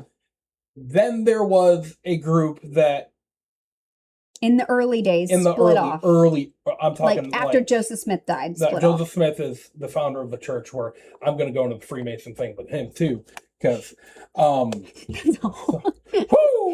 so basically after him, large part split off because they wanted to continue the polygamy, and that's the belief that they had. So when you hear the FLDS, it's the fundamental Latter-day Saints, or people also say the former LDS. So those are the ones that were still practicing polygamy after. Okay. But the only reason Utah or the church banned polygamy is because they weren't going to be made a state without it. And so even after Joseph Smith, polygamy was a big thing. Brigham Young had 13 wives, something like that. A lot. So they still practice it, but there was also a division based off of, they thought that the children of Joseph Smith should be the next in line for the church. So they were really unhappy that Brigham Young was next in line. Yeah. They didn't want it. They wanted it to be like kind of like a succession of royalty kind of thing. Like you had to be like, they didn't want it to be like democracy where you place this person into position. Which is kind of what it is now, because a bunch of old guys vote on who the next prophet's going to be. Pretty much, yeah. Kind of like when the Cardinals pick a new pope. There's just no white or black smoke when it happens. Exactly. They just come on the mic and say, yeah, it's this guy now. Yeah. So, but yeah, so that's where you hear like what's that Netflix documentary, that the Eat, Pray, Obey or something like that. That's on the FLDS where that crazy dude got arrested. That has nothing to do with modern day Mormon church. Nothing to do with the actual modern day Mormon church, the LDS. So just split that out of your brain. But yeah, that's... Well, that gets to the same premise that one bad apple can just like, you know, make the whole situation look bad. Yeah, because I mean, you're allowed to, like, as a Mormon, you can wear jeans, t-shirts. Like the FLDS, no, you have to dress in those dresses and the bonnets and this and that. Like, you don't have to dress like, basically it's, you got to wear your garments. As long as it's garment appropriate. But even that has changed. So the church has changed so much since I left that I don't even, like, I have to go to a service next weekend. And it's going to be, I know it's going to be different. And I don't know when the last time you had to go, last time you went to service, were your parents, is your mom still active? Was your dad active at the time? No, I'm so the last time I went to, so the last time I was in one of the churches was for somebody who was like a huge mentor to me, who was my young men's president. He passed away. That was the last time I was in the church, was for the funeral. But the last time I went to church for a service, it was my damn sign that, Christian, what the hell are you doing? Because I go in there, I walk in, I sit down, Bishop gets up to do his introduction, power goes out. I'm like, well, that's interesting. A couple minutes go by, power comes back on. So, okay, we can start this and that. So I'm like, all right. He starts talking. The second he says his second word, power goes out. I'm like, well, what the heck? So I was like, you know what? I was like, I'm going to get up, get some water, whatever. I walk out of the chapel, power comes back up.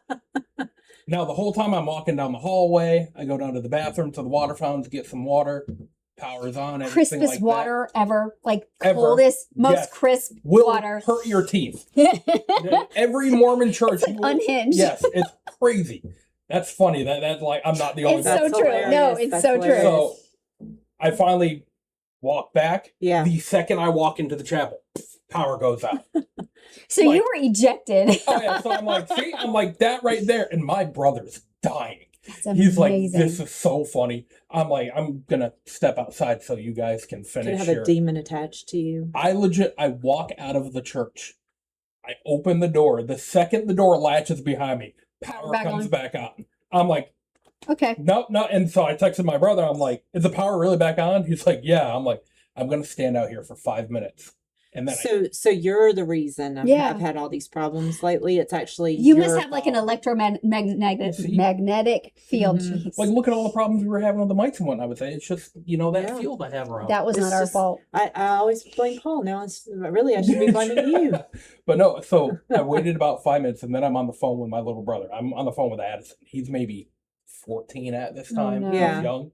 He hears me open the door. You hear the clink. The second my foot steps down the church, power goes out. I was like, I'll see you at home. I'm like, see, that's fine. I did not have quite that experience. Yeah. But so, wow, we got a little Sorry. Again, off topic. But- So we well, have a guest. what we were talking about with like dating in the Mormon church. Mhm. Yeah. They have such a high divorce rate because they push celibacy so much. Again, I completely understand. Yeah. Like you go to the church dances, you got to make sure your Book of Mormon live apart from each other. You got like stuff No like grinding. that. No grinding. There ain't no legit church dances are so boring because it's just people They're standing worse in a now. circle, jumping up and down. They were better in the 90s. I miss it. They were fun a little bit back, but it started to Wow. where we weren't. Yeah. So you got to have, and then no real intimacy. Mhm. Like you could hold hands. You can kiss, but you Kiss. can't like make out. You can, don't No do the necking and full- petting. No tonsil tennis, none of that. So But it instills this shame about sex. And so, and I know that's a problem across the board for any religion that preaches celibacy. mm, And it's so hard to overcome Yeah. for a lot of people. Once they get married, they're like, oh, I don't like this, or I Yeah. didn't know what this was going to be, or they're just not compatible with their partner. And that breaks my heart. it's like buying a car without test drive. Right. Yeah. But like I had girlfriends that genuinely Cried had on their those wedding issues. night? Yeah, cried on Yeah. their wedding night. And I felt horrible for them. Or even afterwards, like Yep. the girls talk and they're just Yeah. like, the things that they share, they truly don't understand what they're going through. And Yeah. I'm really lucky because I had parents that were they were fantastic communicators about that stuff. And so I was prepared for everything. Yeah. And I'm so grateful to them because Yeah. they gave me a view of the outside world and it wasn't just stuck in this little box. And so I felt prepared. But same thing for people going to the temple the first time, they felt like they're overwhelmed because it is, if you don't know what's going to happen, it's weird. Yeah. Well, But I was prepared for that. Well, that's a whole nother episode is the overlap of the temple and Freemasons. So that you can't even get into that. Legitimately, I was like, There were a lot of things stolen from the Freemasons for the Mormon temple ceremony. Oh, Mind you, okay. the So yeah, that might have been a legit question. Right. the first temple that opened Yeah. for our church, Uh-huh. oddly enough, opened 7 weeks after Joseph Smith became a Freemason. Yeah. So Yeah. all these different rituals and stuff we do as Freemasons, Mm-hmm. all of a sudden it's Got the adopted. same exact stuff that got adopted in our temple. Yeah. To a lot. And now I'm not gonna go into the details of that Yeah. because of my Freemasonry thing, because Mhm. that'll expose our rituals there. And no, it's not anything demonic, people. It's really not. It's actually Look- quite boring. No, very boring. My grandfather was a Mason. Yep. Yeah. And went to church every Sunday, was very religious. And so lately, I think there's been a lot of talk about the Freemasons and more has been coming out and saying that Freemasons are demonic. And so I have that struggle in my head because I know my grandfather was very Yeah. devout Christian. Same thing with my grandfather. And he was a Freemason. He went to all the meetings. And so, and he had the book and he did, Well, and here's the thing. I'll tell everyone one thing I will say and I can say because all of us will say it. yeah. It's like if you really think that, like the first thing you see when you walk into a Masonic lodge, the altar Yeah. that we have in the middle, is a Bible sitting on there. Yeah. Like Yeah. And I remember as a kid, like I would go, we never got to go back into the meetings, but when they had where they get together and they sit down and eat cookouts and and cookouts everything, and yeah. stuff like that, they had the Bibles Mhm. and they all had Bibles with them. And so, yeah, so I find, and I've been like going down that rabbit hole because I'm like, okay, why are we starting to say that? Because my grandfather, I looked up to my grandfather and Yeah. I'm like, there's no way he had that. You Right. know? Yeah.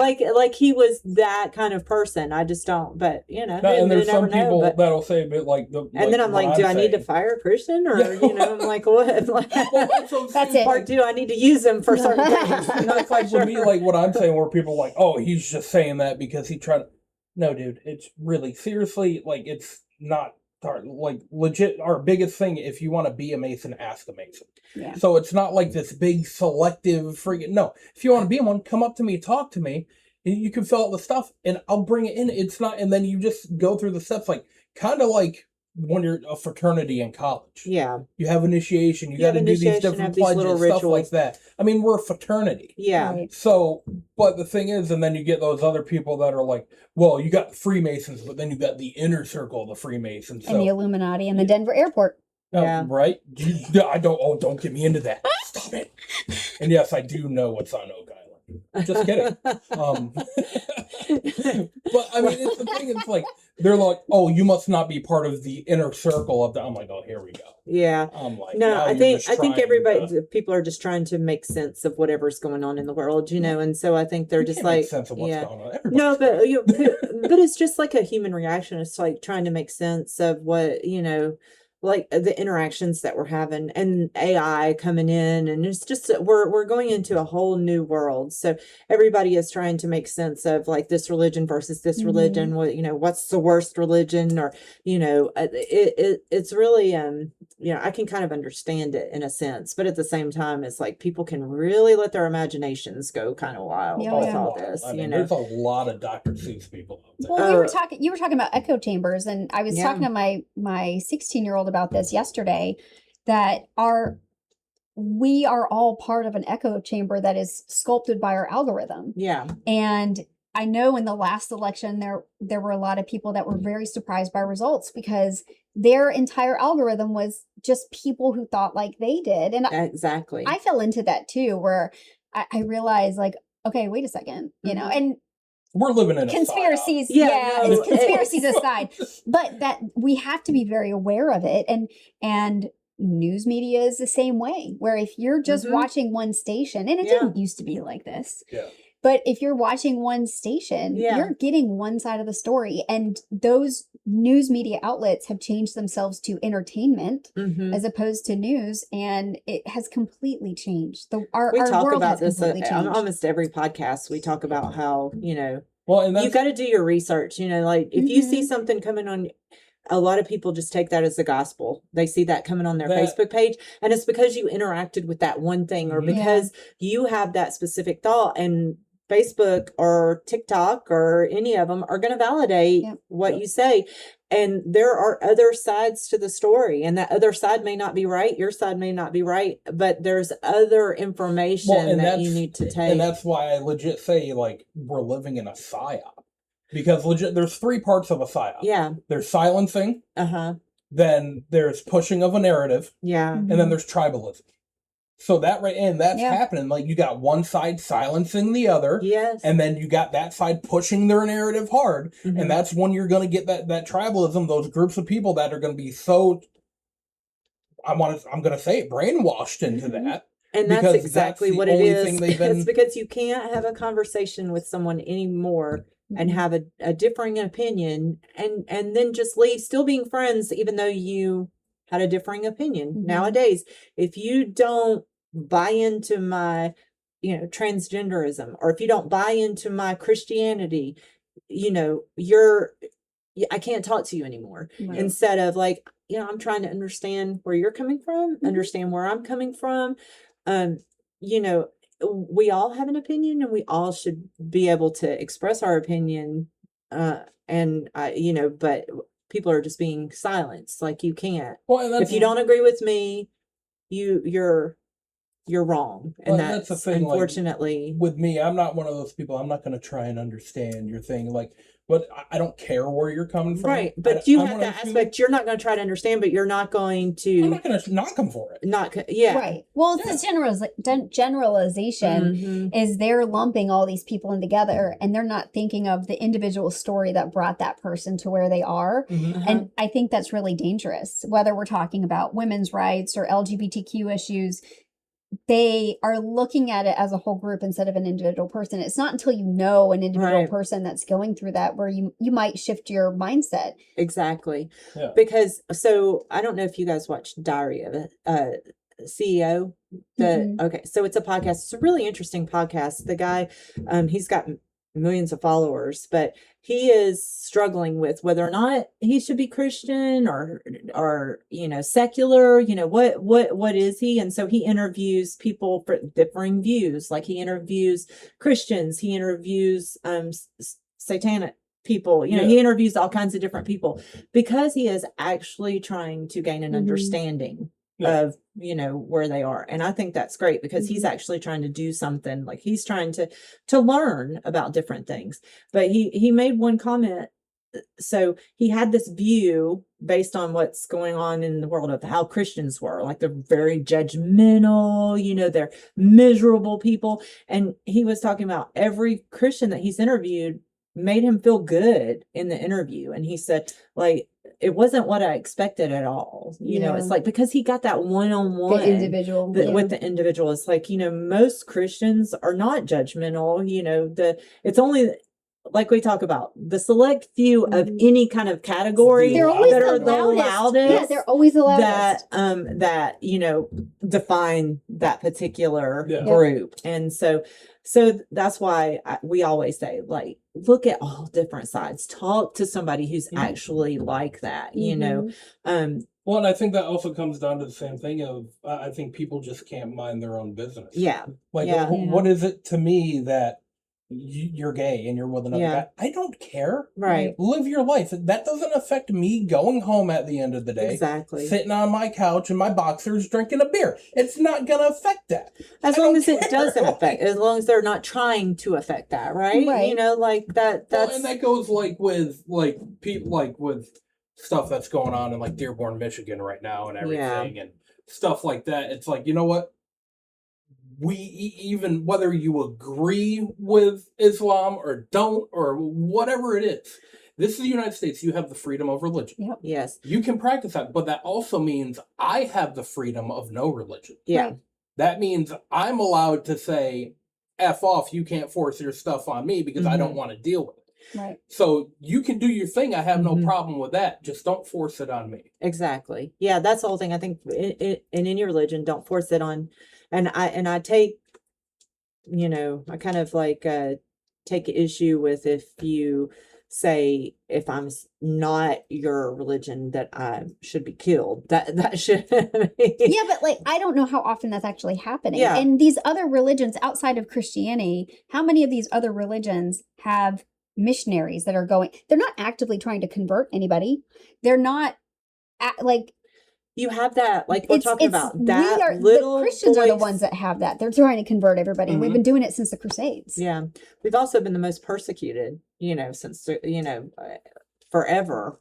I mean, it's all just like you were saying, like we have missionaries. I know missionaries like with our church, where you get some of them that are like, my goal is I'm going to convert this many people per month, and this. They're all about numbers. All about the numbers. But I know other missionaries where legitimately they're there to be a friend. Yeah. And because when I was falling away, going through my whole faith crisis and everything, there was a couple of missionaries that somebody from the church, like, you need to go help Christian. He's falling away, this and that. And which comes from a place of love. Oh, absolutely. Yeah. But those guys, they came to my house, they didn't talk, and they never tried to force anything on me. And it got to the point where we all became good friends because they were there for me. They, if I needed space, they respected that.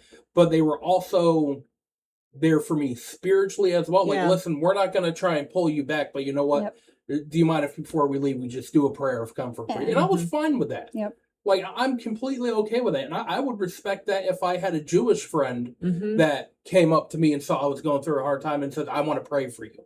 I'm not going to stop you from doing that. Yeah. Because I know it's coming from a place of good intentions and everything like that. It's not coming from, see, I'm doing this for you, now you have to come over here with me. Yeah. So I think there's just, the problem is kind of like we were saying, you get these loud voices of the small minority of people who are spreading this BS, and nobody's come down to the table to talk. Yeah. Everybody's out in the field yelling and screaming at each other, grab your torches and pitchforks, but I would just like to meet the person that actually knows for a fact what they're saying is the truth. You know what I mean? It's like You're not gonna find anybody. But they get no, that's what I'm immediately. saying. That's just what I'm saying. I'm saying people are so committed to what they're their viewpoint. And I'm the same way. Like I believe a certain way, but I'm not going to push it on you because like I've never spoken and sat in front of God and, you know, he said, look, Lisa, this is the way it is. And, you know, I mean, so that's what I'm saying. There's nobody that has an actual, that they can actually say, hey, this is my viewpoint and this is the way that it's supposed to be. So I think if we all come together and just had a kind of understanding of like what you're thinking and what you're thinking, and we all have different ways of thinking, as long as you're not trying to come into my house and harm me and do anything like that, you know, I have no issue with how you're living your life. And you know, just kind of I have my certain viewpoints, and if you want to ask me and talk to me, I'm happy to tell you what I think and if there's something I can do to help you, or, you know, but at the same time, you know, I'm not going to force it on you because like you and I'm getting stronger in my faith in God, you know, as I go along. And you said you're still questioning things, but like I don't come in every day and go, Christian, you need to read the Bible with me. Like, so, here's the Bible. In order to work with me, you have to. The problem. I'm a millennial. Yeah. And basically our growing up has been, we have to question everything. Yeah. Because I can't tell you how many once in a lifetime events have happened. That's true. Since with me growing up. I mean, it's just constant, like, a lot of us millennials are trauma bonded to the point to like, we can't trust anything we see, anything we hear because. But y'all are also babied a lot too. No, I could say that because you're my daughter's age. Yeah. All right. It's the boomers. They could go out and buy a house for $60,000, no problem. And then we babied you because we didn't want you to go through the things that we went through. So we kind of babied you, but then we also like, we emphasized the things that we went through. So we like kind of made you fearful for what we went through, but you never experienced it. We have trust issues.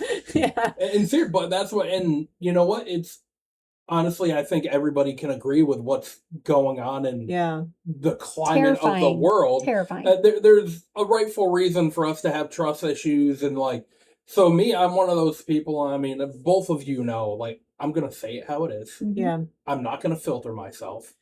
You know, I wear my heart on my sleeve. You know my opinion's how it is. But at the same time, if you show me respect, I'm going to show you respect. Yeah. I mean, there has been with that certain individual in our neighborhood. Yeah. Have I wanted to yeet him out a window? 100%. But when I had to be face to face with him professionally, I was respectful. And that is the way it's always been. And I think that's the problem with social media is that you're not face to face with those people. Yes, absolutely. And so you say whatever unhinged thing, it may be something that you're thinking about yourself and you project it onto that person. Whereas you wouldn't normally do that. Like if you have some internal, a lot of us have some internal things going on. And like you said, they use you a lot of times.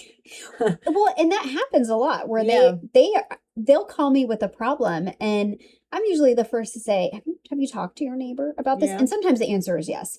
Sometimes the answer is yes, and the neighbor has given them a big middle finger and said, I'm going to do what I want to do.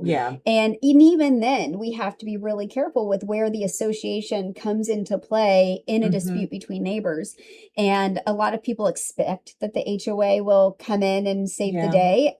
There are lots of instances where we are like, I'm so sorry. This is a civil matter and not something that we have a rule against. And it sucks that your neighbor's doing that, but we don't have any. I don't know how many times, like when you were with us, with our community, where it was like, this isn't an HOH. Right. Like it's not, managing expectations. Yeah. Well, we're going to have to change our name to Crazy Headaches Podcast. Off topic. Always. That's the fun of it. always gets off topic, but that's okay because we talk about everything that is involved in everybody's life. Well, and a lot of the things they do lead into each other. Yeah. And that is very true. That is very true. It's like, you know, being OCD, you know, maybe coming from a Mormon religion, maybe that's kind of prepared you for the job that you I are think so. in. Yeah. And, you know, so that kind of leads, like if someone wants to be someone in your position, what kind of advice would you give them? So the biggest Like, thing. listen, she's good at organization. She was in Relief Society. Yeah, I would feel that you have to definitely be organized.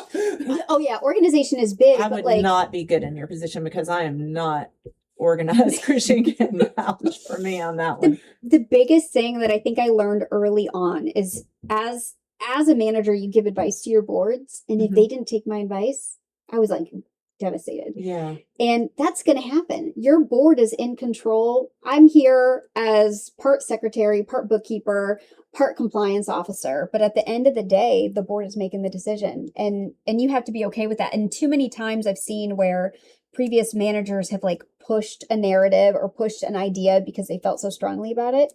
And I think that's one of the first things I told my partner is, hey, like, you're going to give them advice. They're not always going to take your advice. So lack of ego, you can't have you massive can't ego. Oh yeah, you totally have to set your ego aside. Well, and I think with you being with our community, like I think you working with me and my wife and Dave and what, I noticed that there was a big difference from when you started to where we would just start laughing about situations. Oh, yeah. Like, this ain't Like, even you'll worth the never fight. believe Like, what just happened. Like, well, and you develop friendships with board Oh, yeah. members and committee members. You spend so much time with them too. Absolutely. And it's like you said, the trauma bonding.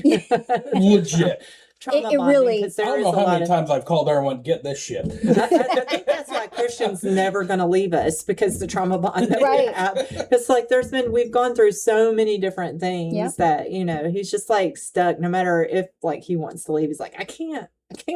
Yeah, I know. I need a Trauma bonding is psychiatrist and some deep. medication so Yeah. I can leave. But there's also like stubbornness. I think you can stick around in a community and want better things for the community. At a certain point, like, I realized it's better for me to leave because That's the this is hardest causing thing so for much anybody drama. is Yeah. knowing that moment that you really need to let go. Yeah. See, and It's the hard. thing is with me, with that whole thing, like I said, I wish you guys didn't resign Yeah. because legit, that meeting ended and it went close Zoom call, us onto our phones and all Yeah. of us talking.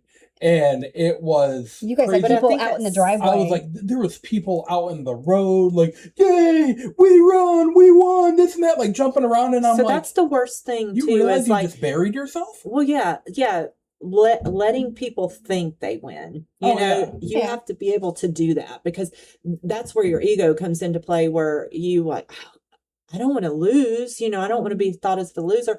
But sometimes letting go and just letting them think they won, you're winning, because you get back your sanity. Yeah, because It's a I huge think relief. the situation that you were in, that you guys both were in, you're spending a lot of time on that. And if you have other communities, you're not being able Well, to yeah, devote and your that's time exactly to those it. other And communities. the Pulled away. community is seeing it. Yeah, I That can't makes me tell you sad. how many people have come up to me because yeah. I'm always out in my driveway doing stuff. People think, many people driving by, your house looks great. I'm like, like but so they would come up and say that, and we get to, yeah. So I'll blur it. I'll put something there. But, like, they would come up and they talk about that, but then they'd ask me like, hey, I want to do this with my house, but I don't know where to go. They're like, who's the board now? Yeah, I'm like, who knows at Yeah. this point? yeah. And they're like, well, I want to get this done. I said, listen, I'm like, one of the persons that came up to me, they put in their ARC application like right before everything went down. And I remember reviewing it. Yeah. And I approved it. But obviously everybody else that needed to So how does that 30-day work with that when you're doing the transition? That's what I'm automatic getting approval. to. It's an Yeah, so they automatic can approval. automatically do that. So I Okay. told the guy, I was like, he's like, do I need to resubmit? I went, no. I'm like, Yep. do you have the original email from me? He goes, yeah. I was like, if you are at 30 days, past 30 days, Do I'm what like, you're it's an gonna do. automatic approval. Yep. I was like, automatic. but the only thing I suggest to you, if it's something that you need to pull a permit, because there's certain people in the neighborhood who are going to try and cause as much problems as Mhm. possible Yeah, just because they can't mind their own business and they Yeah. have to be interdicted into everything. yeah. I was like, so, I mean, I had that guy come up to me. I had another person come up to me and ask, because I never technically resigned from the ARC. Yeah. So your committee is still intact. So the committee's still intact, but now because of everything they caused, because one of their complaints was Evil Bree's not responding fast enough.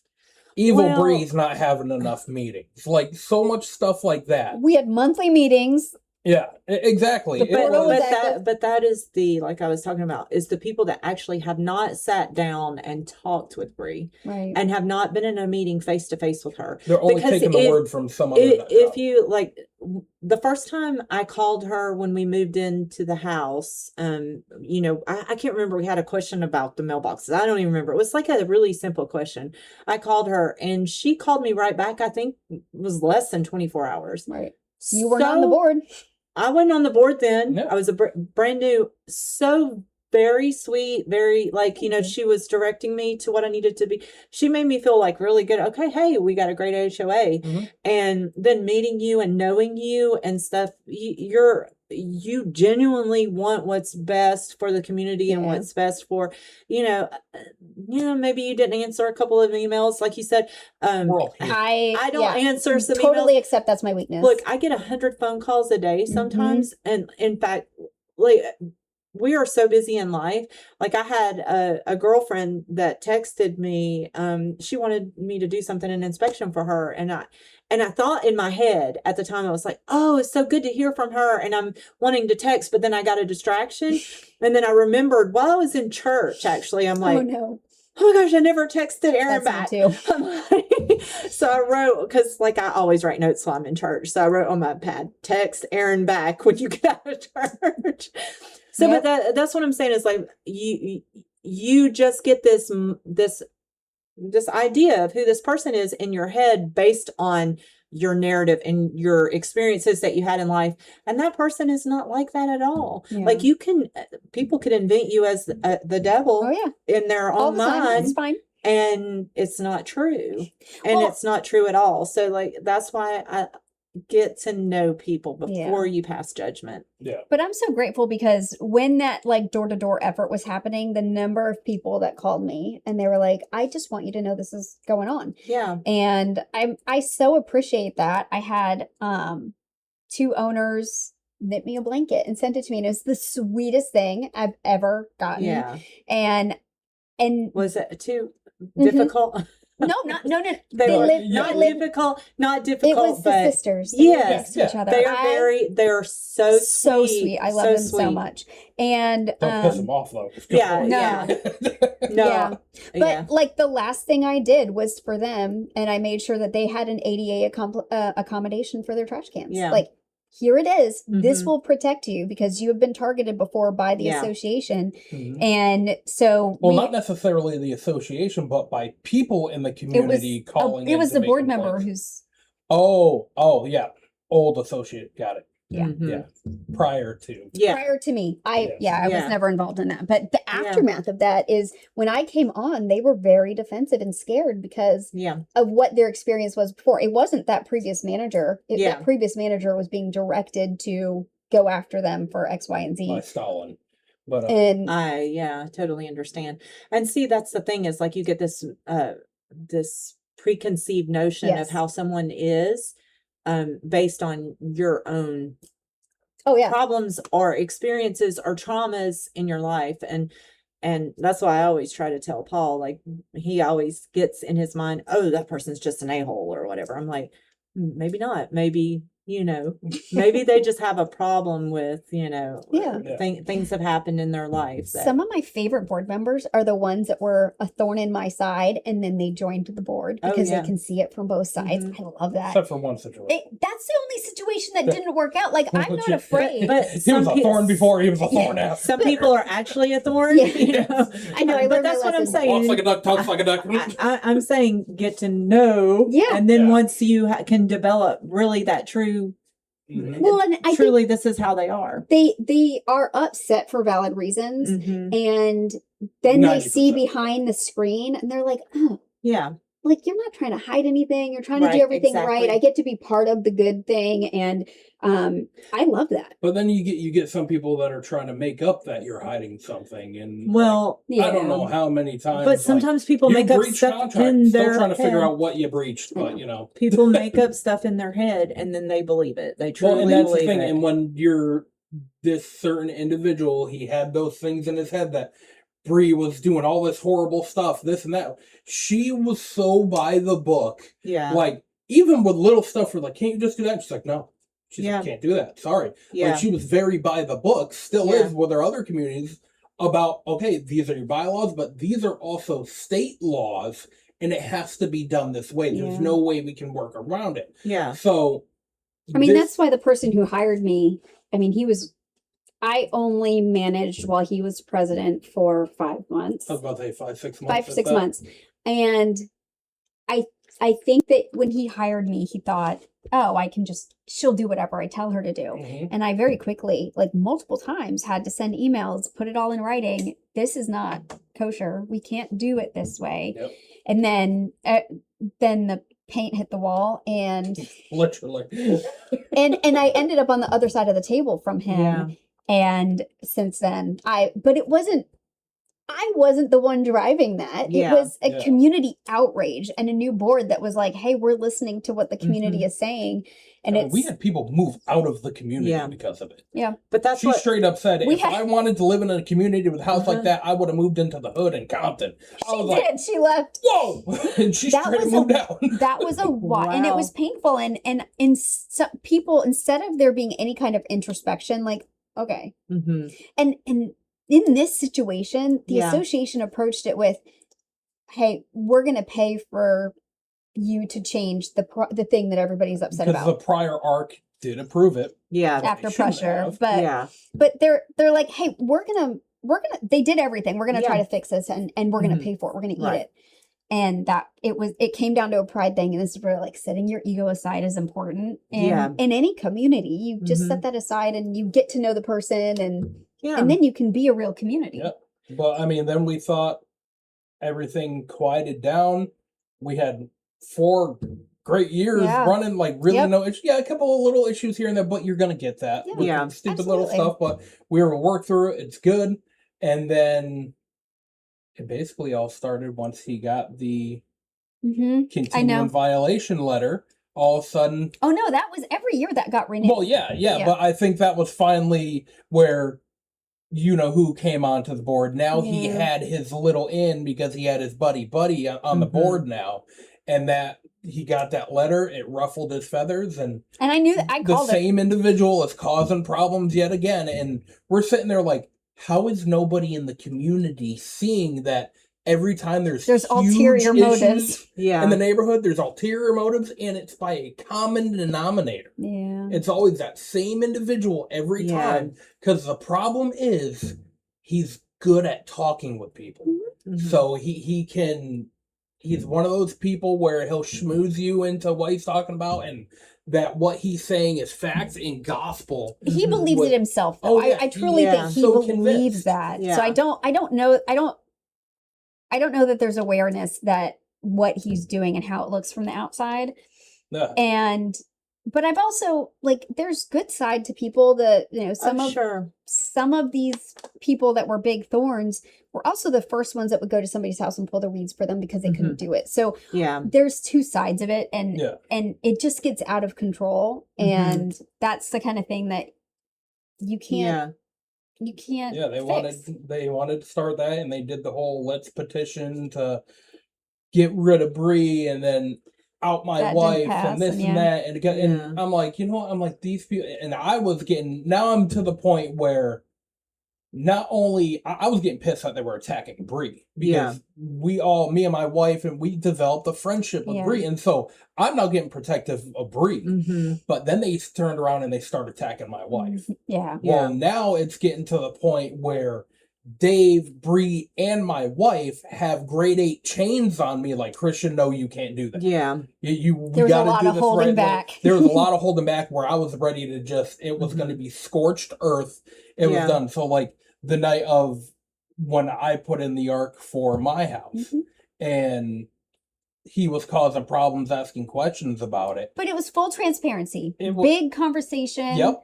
Exactly. And everybody saw that you were trying to everything. Presented so, it and did it like instead of what other people had done where they had their application passed by a committee with a little bit of pressure, they did it in the open. Like nobody knew about that application. Yeah. I didn't even know about that application. Yeah. So they put it out during the board meeting, was on the agenda. They talked about it. Yep. And it was well received because people saw that they were trying to solve a problem. Yeah. So there were complaints about this problem and they were trying to solve it. And the fact that it still got pushed back, and I made every board member go into the portal and vote on that application so that it was clear. So you can pull the voting records. Yeah, but I'll give them to you. It was bad. I mean, it went down in the street after that. Yeah. Because I was ready. I popped off and I'm like, that's it. I'm like, I'm fine. And I was outside and me and Lauren ended up getting into it because, I mean, just... She's trying to hold you back. Tensions were high as heck. And so me and Lauren are getting into it. Daniel's freaking out because now mommy and daddy are arguing. So I go to step outside to calm down. My brother comes out to be, dude, he's like, don't get mad at your wife. It's not her fault. And I was like, no, I understand this and that. And then I turned and this a-hole has stepped outside of his house. And that just, it flipped.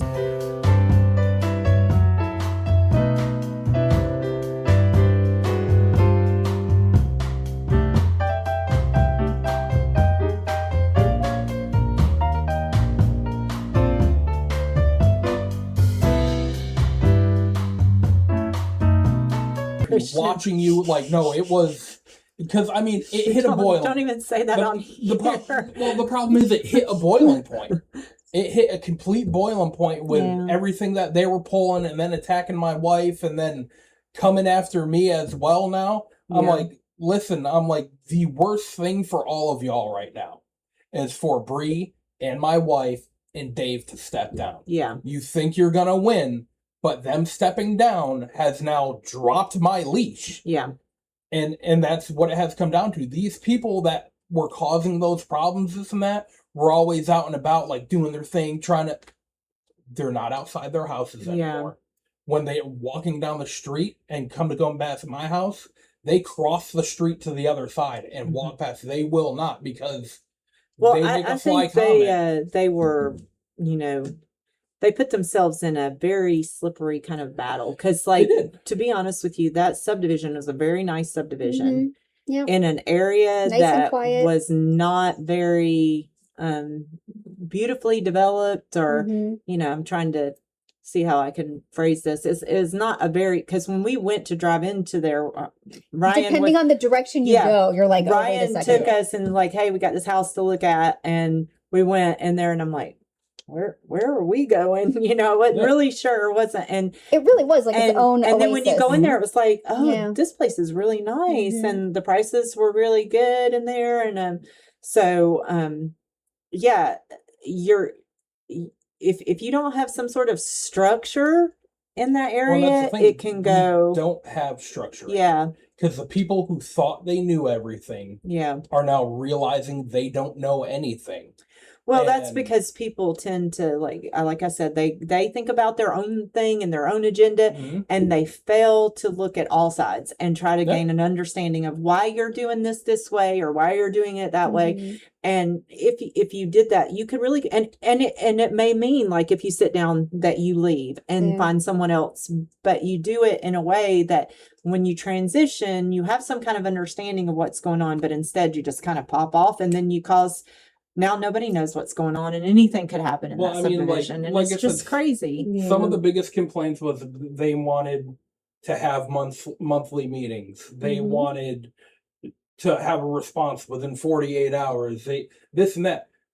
Legitimately, since that takeover where Brie was like, "No, what? I'm done. My wife's, I'm done." Everybody was like, "We out." It's been 3 months now. And no almost 2. So, like, from when I originally since the time that we resigned, it's been 3 months. It's been 3 months. There hasn't been. There was one meeting in June. There was one meeting where these people that they selected to put in, which that epically failed because they're like, these are the great people we want. And in that meeting, they're like, well, I don't want to do that. Well, can I do this? I don't want to. Well, I guess I'll do this since you don't want to do that. I'm like, you can't even get your crap together right now. Yeah. I was on vacation and I was like, I have exactly Like 15 minutes, something like I that. had like 45 minutes before we needed to be somewhere, and I had a glass of wine behind my screen. I'm like, I'm in vacation mode, and they made their choice, and then I was like, I'll turn it over to so and so, and they'll host it, and She was like, deuces, click. bye. She was gone. Yeah. So, but since then, there hasn't been a single meeting. Yeah. Still, nobody has nowhere to send their dues. Yeah. They didn't pay July. Yeah, That's nobody, crazy to me. Like, yeah, crazy. Well, it's like Lord of the Flies. You ever see that movie or read the book Lord of the Flies? you're aging yourself here, Lisa. What's going on? It's still required. Yes, it's still required high required school in reading. high FYI. No, well, Maybe not in New It's- Hampshire. listen, A bunch of young kids get stranded on an island, and they try to establish some kind of Oh, okay. I know what Yeah. you're talking about. All right. and that it's just chaos because there's really nobody that knows what to do, and Yeah, then of course. the people who don't want to be controlled try to take over, and then it just ends up killing, and it's just mass chaos. Yeah. So that's what it's kind of like, Lord But of the like, Flies. I truly hope that things settle down and they get into a flow, and I mean, there it'd isn't be drama. for everybody's Yeah, benefit. absolutely. Especially yours. It would be for your benefit. And I know you want it to implode, but want it to implode, move out first. Well, but I think that those people that are causing the issues, and maybe I'm giving them way too much credit, that is also echoing out in other parts of their life, and that's got to be a miserable existence. Oh my goodness. So, like, I don't ever wish for vengeance, because I realize they're probably already living it. Mm-hmm.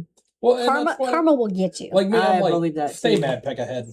Like, really, stay mad. You can stay as mad as you want for as long. I'm Yeah. great. You know what? That merch coming soon. Stay mad, peck ahead. That'll be on my headline rants merch page. But I mean, because, dude, I've lived my life. Yeah. You know, Yeah. I got my project done. You know, you tried to make it as difficult as possible, but I went through all the proper channels. Mhm. I sat down with code enforcement. You did everything I right. sat down with And the director. unfortunately, you had to go above and beyond and fight Oh, it. yeah. So I had to. I'm like, yeah, there's some people I had to fight. There was some stuff with the town that they said I couldn't do, but one said he can, the other said he couldn't.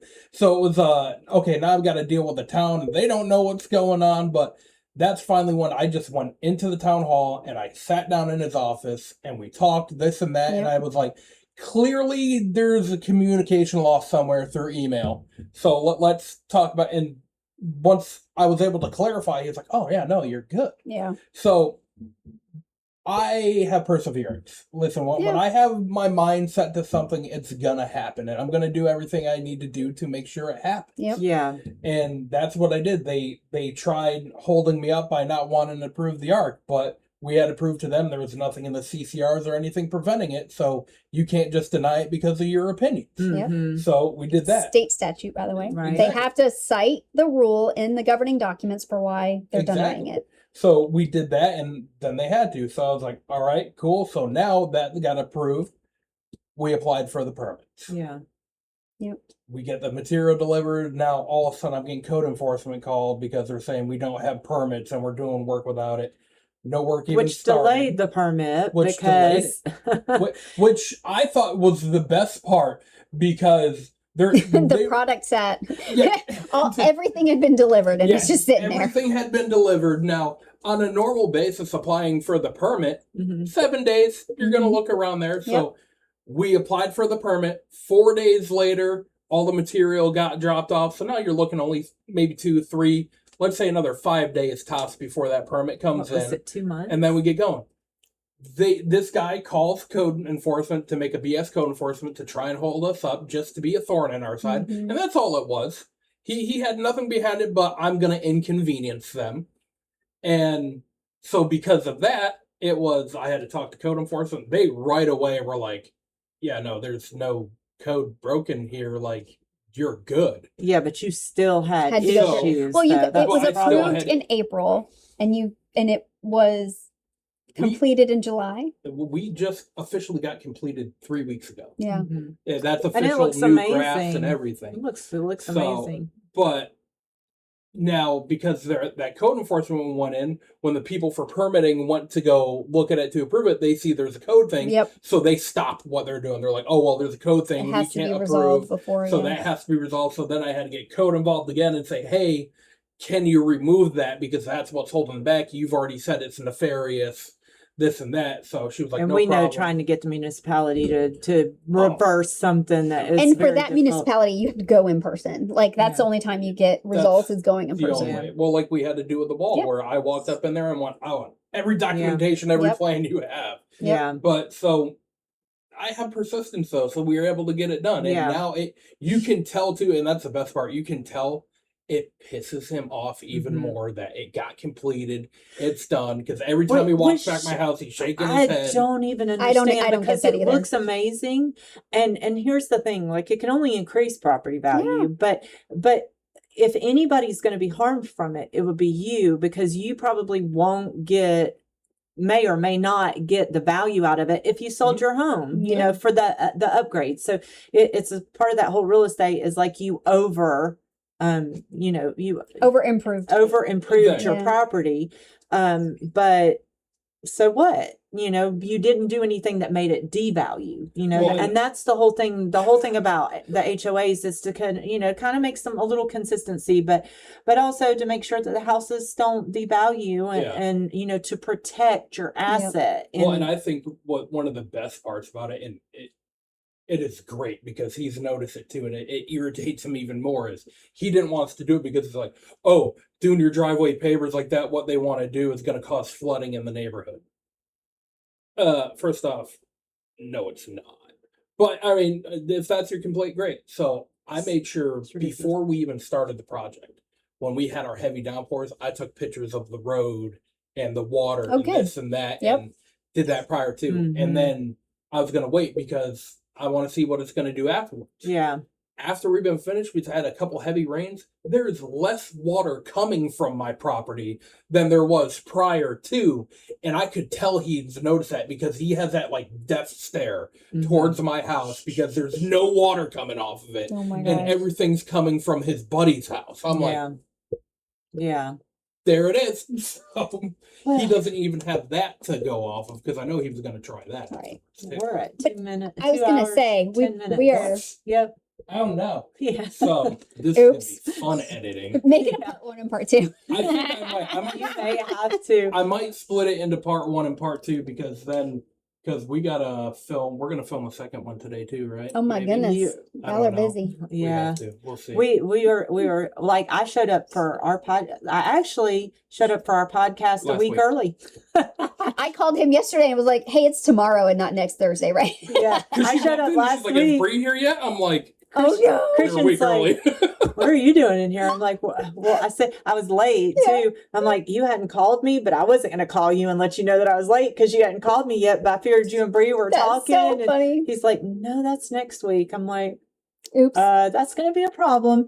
But the universe worked out because my hearing got moved to Friday. So we're going to put good karma in the universe for you. It's all going to go well. I said, it's all going to go well. I already know it. I feel it. So if there's any suggestions that you would give to any community that's either looking for property management, anything like that, what suggestions would you give them of what they should look for while looking to know if who they're picking is the right choice for their community? So this is a hard question to answer because there are so many different types of management companies. We've got our really big ones and they serve a really great purpose. But you are going to be a very small fish in a very big pond. And so the bigger the company, the more you're going to expect to fit into how they do things. And so if you want a very custom experience, you want to look for like a medium to small firm. But if you really value the processes and rigidity, get a big firm. And they have so much support staff and it's amazing. And I'm jealous of it sometimes. Whereas like the smaller firms, they're going to be the ones that I know exactly who got paid this month because I wrote the checks. Yeah. Or the medium firms, you know, they've got a couple people in the office, and if they have a question, they're just like, "Hey, so and so, can you answer this for me?" And I love that. So it really just depends on what your community needs, but there's no two communities that are exactly alike. Oh, no. And so your communities are going to be drastically different. What I would look out for is make sure that you understand the vendors that they're suggesting, because now more so than ever, there are companies out there that also own property management or maintenance companies. And so you want to understand that relationship.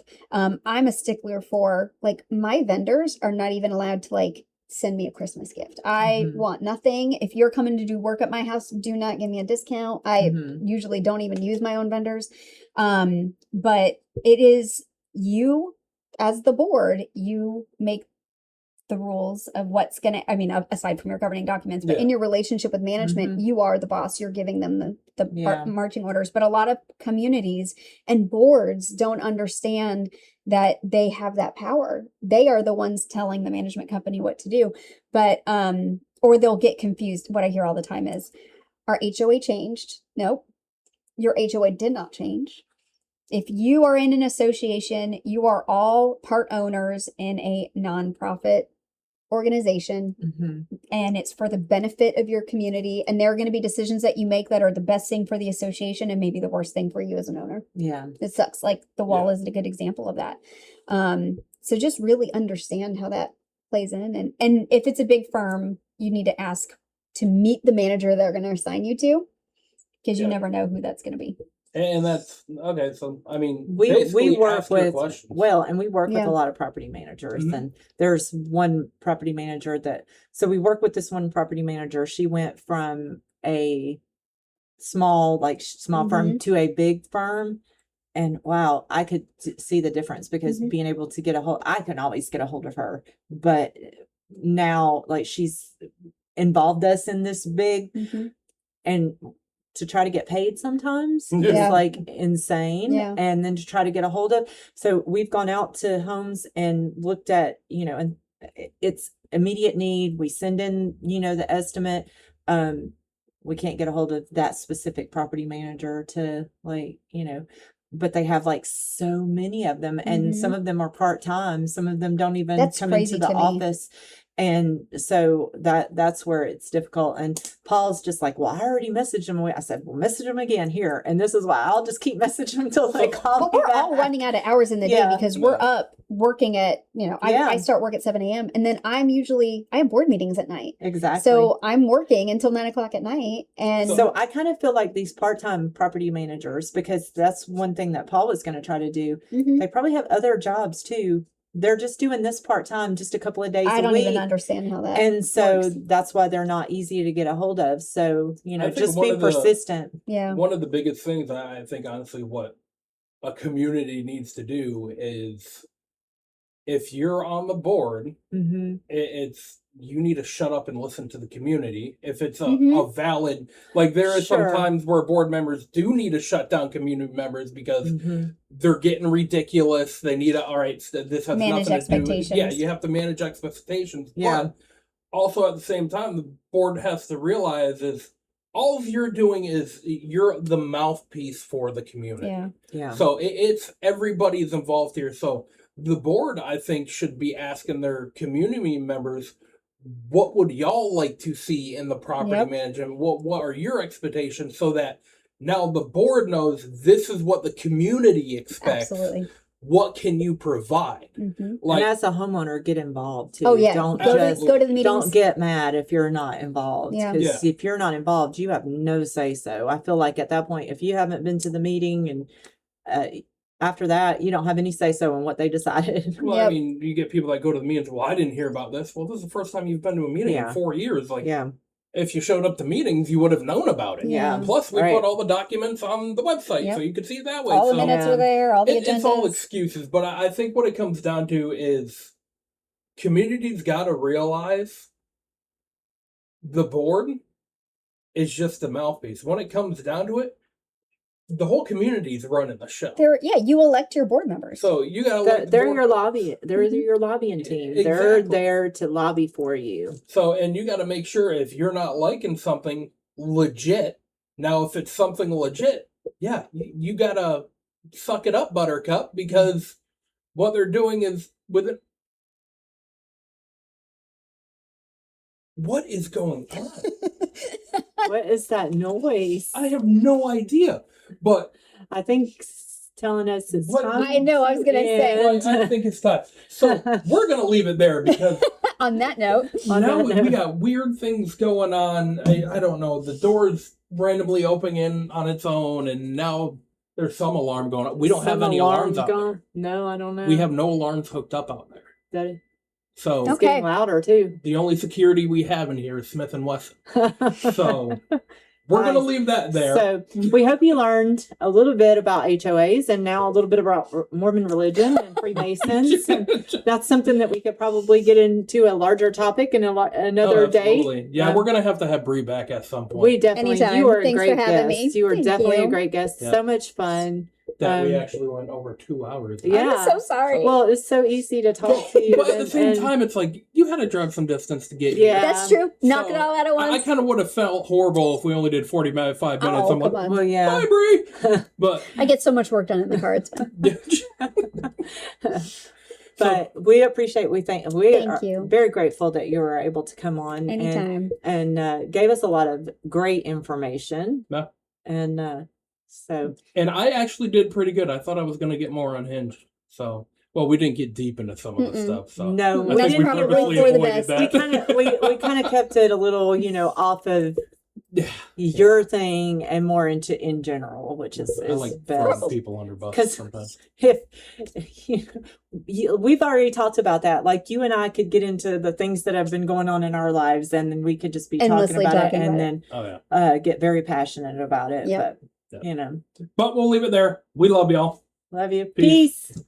What is up, y'all? I just wanted to chime in here real quick and say I hope you guys enjoyed that episode. I know we did filming it, chit-chatting with Brie, talking about all the crazy headaches of being a property manager for condo associations and homeowners associations.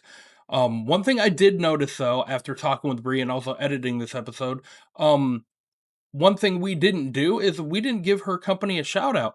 And I feel horrible about that. I don't know if it was just the chaos of all of us chit-chatting and talking and having fun and everything like that, but I feel bad. I dropped the ball. I'm sorry, Brie. But I do want to come here and just give her company a shout out. It's Trident Association Management. They're absolutely fantastic. Brie and DJ, and even Brie's husband, he'll help out in the background. But, they're great people. They know what they're doing. They are very knowledgeable. So if you live in an HOA or are on the board of an HOA or even a condo association and you're looking for new property management and you're in the Orlando area, definitely go check her out because her process and everything is just so smooth. She's got apps for the community so that from the smallest question up to the biggest question, community bulletin boards where you can chit chat with people in your community, up to things like if you need to put in an ARC application for you want to do something on your house, you can do it right there through the app. And I can personally speak on this because when she was a property management for the HOA that I live in, I was chair of architectural review. And anytime somebody submitted something, it was so easy because it came right to my phone. I could review it, I could look through it, and I can approve it, ask questions about it. I mean, just all around, it's a great system ran by a great company backing your association. So if you guys are looking for any management like that within the Orlando area, please go check out Brie at Trident Association Management. I know it sounds like I'm repeating myself, but I can't stress it enough. It's a very good company that they're not going to let you down, and let them know that the Crazy Headaches family sent you over and she'll give you a little more gusto. I don't know. She's not going to do that. She's not like that. You can't pay her off. You can't. She's very ethical. So you can tell her that we sent you. It might not help you. It might. Who knows? But anywho, I'm just going to end this off by saying I appreciate you guys watching us every week. or whenever we do an upload, the support, everything like that. And please, if you have any suggestions on topics, anything like that, please put it down in the comments, because we want to know what topics you want to hear about more as well. I mean, I do everything I can to try and come up with the next topic for the next week, but it gets difficult sometimes because we're also running another business as well. So any suggestion you guys have that different things you want to hear, please let us know, and I'll definitely take that into consideration. I read every single comment. I may not respond to every single comment, but I do see them all. I do read them all. Possibly coming up, because I was also talking with Brie this morning. She does have somebody who works with her, DJ. I think I mentioned him prior.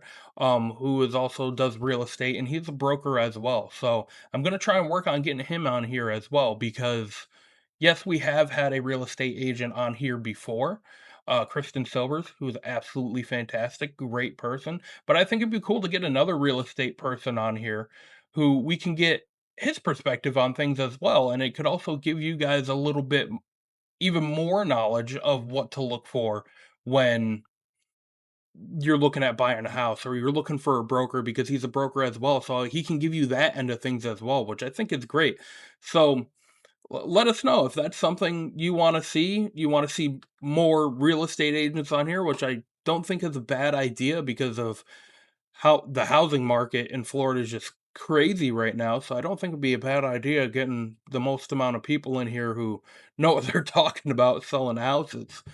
But let us know. We love you guys. Until next week, I'll see y'all. Peace. Crazy headaches, banging in my head, bills on the table, text left, crazy headaches, laughing through the pain, we're talking about it all till we feel okay. Crazy headaches, pressure like a drum line.